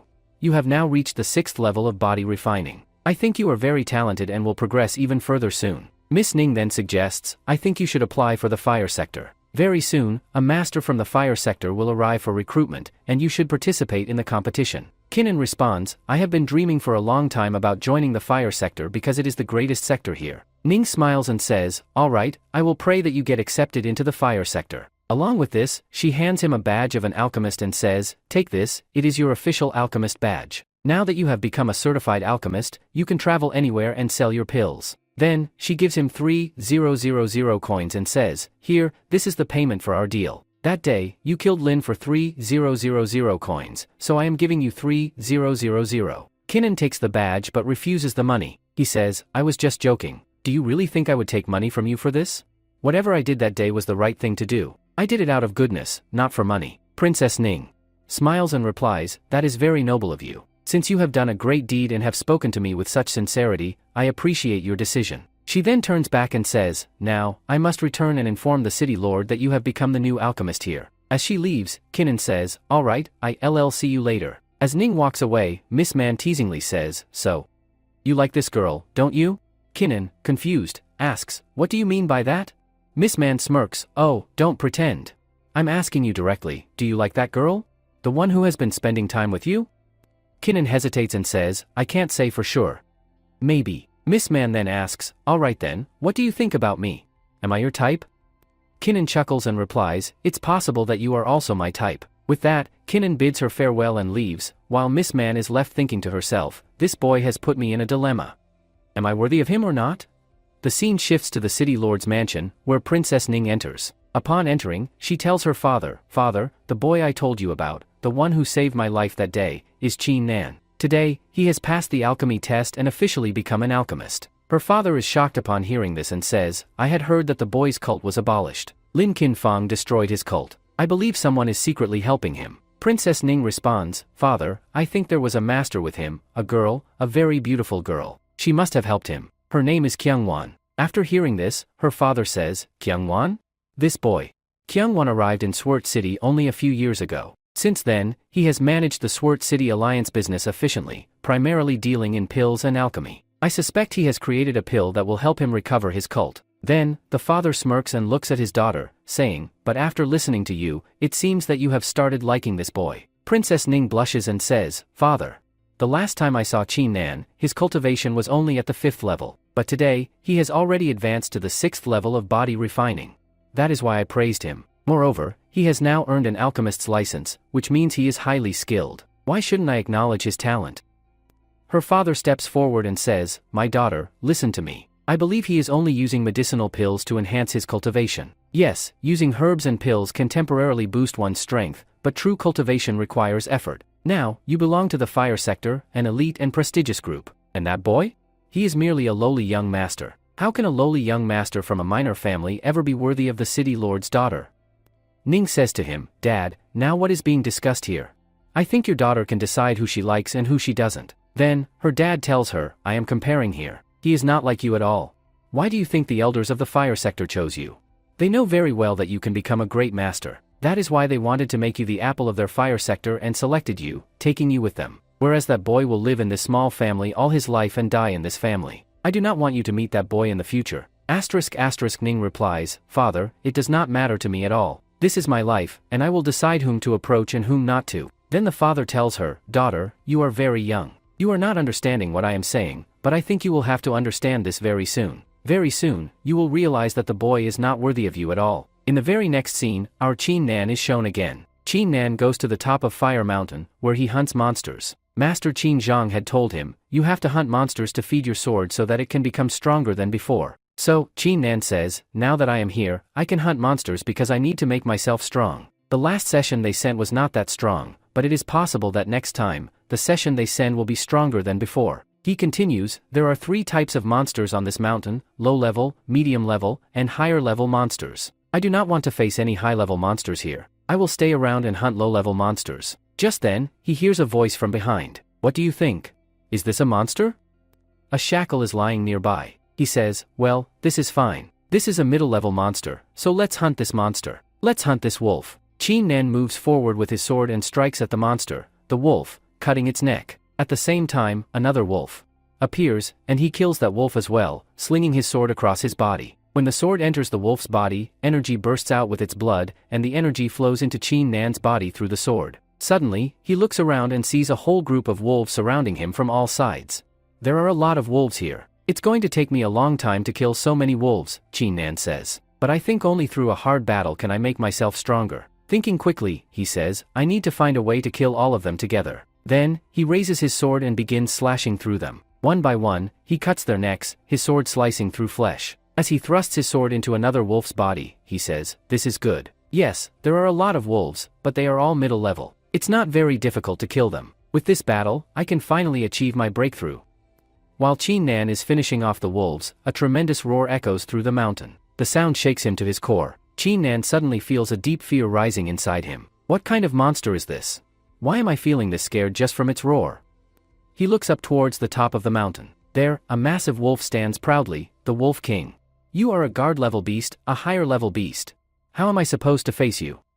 Qin Nan mutters. The Wolf King leaps from the mountain top, landing right in front of him. Then, without warning, it launches a fierce attack on Qin Nan.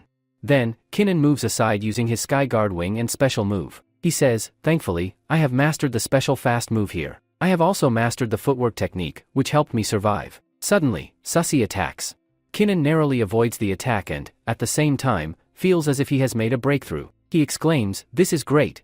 I activated the Skyguard step technique at the right moment, and because of that, I have achieved a breakthrough. Now, I can use its second step, Skyguard Void. Skyguard Void is the second level of this footstep technique, allowing him to disappear and hide in one place. With this ability, he can move swiftly, dodging attacks with ease. Just then, Kinnan flies into the air and taunts, come quickly. Look at me. Let's see if you can attack me or not. I'm in the air, and you can't reach me. The White Wolf King launches an attack at Kinnan, but Kinnan swiftly dodges using his Skyguard step. He sighs in relief, thank God. I avoided that attack. That was extremely dangerous. If it had hit me, I would died a terrible death. But then, something unexpected happens, the energy from the White Wolf King's attack rebounds. Kinnan realizes in horror, this is bad. The energy is coming back. This time, he doesn't get a chance to use his Skyguard step, and the energy blast strikes him directly on the waist. The impact sends him crashing to the ground. As he falls, Kinnan mutters, it's over. I'm going to die here. Just then, Elder Kinnan emerges from within his sword and says, son, I will help you. He transfers some of his energy to Kinnan and urges, get up quickly. Use the Shura blood sword technique to defeat this beast. Kinnan stands up, determination burning in his eyes. Elder, thank you. I will finish this beast with my swordsmanship. With Master Kinnan's power merging into him, Kinnan feels a surge of strength. I feel like I've reached the peak of body refining. So much power is coursing through me. Because of this breakthrough, he realizes, I can now activate the second level of the Shura blood sword technique. Let's test it on this White Wolf King. Kinnan grips his sword tightly and charges forward. At the same time, the White Wolf King lunges at him, mouth wide open, ready to strike. With lightning-fast reflexes, Kinnan swings his sword at the wolf's neck. The blade slices through, and the White Wolf King collapses to the ground, bleeding profusely. Kinnan breathes heavily, thank God. I killed this beast.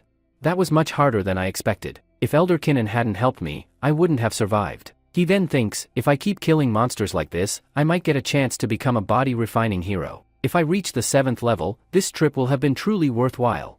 Kinnan starts cutting the White Wolf King's horn in size. My ring isn't big enough to store such a huge wolf. Its entire body is a treasure, and selling it would bring a fortune, but my storage space is limited. For now, I'll just take the horn. I can sell it later or use it to make a blood-clotting pill. He then turns to Elder Kinnan and expresses his gratitude. Thank you, Elder. If you hadn't been here, I would have died. Master Kinjan replies, this was just a small matter. But listen, Kinnan, this fire mountain is full of monsters. The deeper you go, the more powerful they will be. I suggest you stay at the outer edges and hunt lower-level monsters. Kinnan nods. Alright, Master Kinjan. I will do as you say. With that, he resumes hunting monsters. As evening approaches, Kinnan picks up the dead body of a boar and thinks, this should be enough for today. I should light a fire and cook this meat for dinner. Just as he prepares to set up camp, a piercing scream echoes through the air. Kinnan looks up, alert. What's happening? That sounded like a beast, but also, a girl's voice? Without wasting a second, he rushes toward the sound. There, he finds a massive lion-like monster lying dead on the ground. Beside it, a girl is lying unconscious, gravely injured. Kinnan stares in shock. Who is this girl? What happened here? It looks like she was fighting this beast, but she's badly hurt. Kinnan says, I think this girl must have killed this big tiger. Let's save her life for now. He goes ahead, picks up the girl, and takes her far away from there. Then he says, let's go to our camping place. The Indian friend, crying, says, I wanted to make a blood-clotting pill for myself using that big wolf's horn, but now I think I will have to make this pill and feed it to this girl so that her life can be saved. He lights a fire and starts cooking the boar while taking out his collar don and making the pill. After finishing the blood-clotting pill, he says, look here. I have made a pill of 80% quality. With the help of this pill, this girl can be saved. Her recovery will be very fast. After making the pill, he goes to the girl and puts it in her mouth. Then, he moves to the side and sits down. After a while, the girl regains consciousness. She gets up, picks up her weapon, and says, who are you?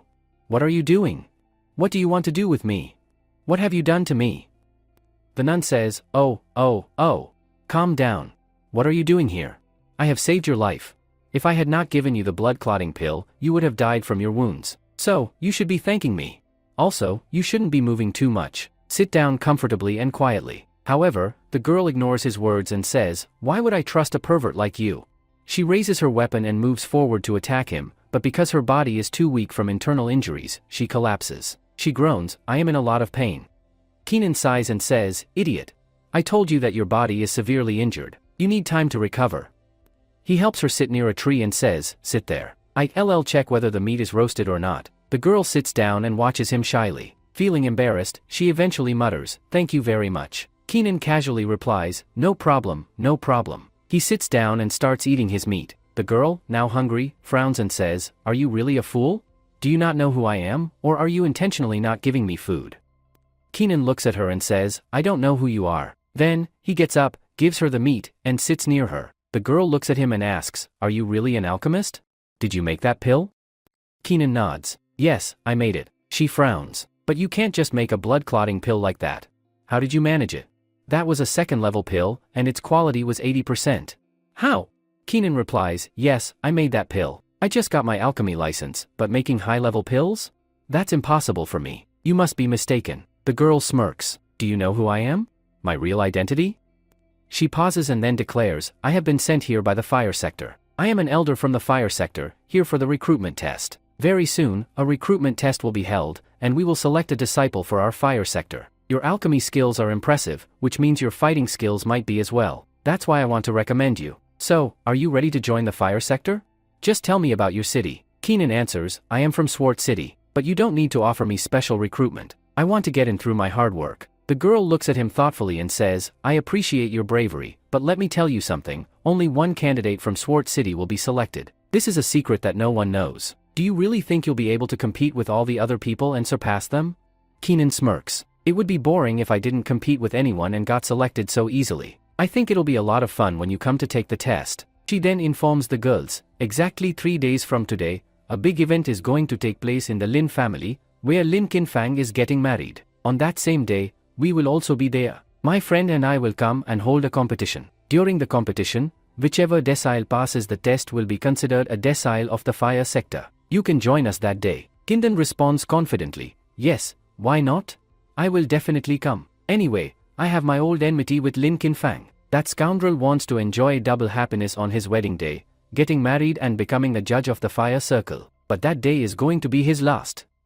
The girl replies, alright then. I don't know what your fight is with him, but you have to come that day and take the test. Only then will you be able to pass. My wounds are much better now, so I am leaving. Before leaving, she tells him, I will definitely repay this debt of yours. But Kindan shakes his head and says, no, you don't need to repay me. It's my duty to help someone in need. After this, she introduces herself. My name is Habuku. I will see you at the family competition in 3 days. Saying goodbye, she leaves. Kindan, watching her go, thinks to himself, Buku, that's a very cute name. Scene change. Swart City, Habuku's residence. In the next scene, we see a palace in Swart City, where Buku is staying. As soon as she arrives, her maid rushes to her, concerned. Miss Buku, what happened to you?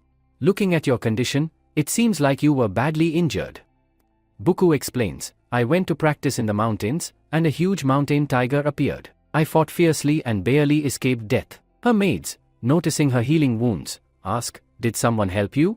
Your wounds are healing quite well. Buku, hesitant, responds, yes, a boy helped me, but I won't share any more details. Scene change. Banjin City Market, Swart City. The next scene takes us to the market outside Banjin City, where traders are selling pills. Many merchants have gathered, eager to buy and sell. A man named Lu Tai presents Lin family-made pills to the crowd and announces, you have all gathered here to purchase pills, and we won't disappoint you. Lin Qinfang of the Lin family has crafted a pill of 60% quality. Who among you would like to buy this pill? The starting price is 12,000 silver coins.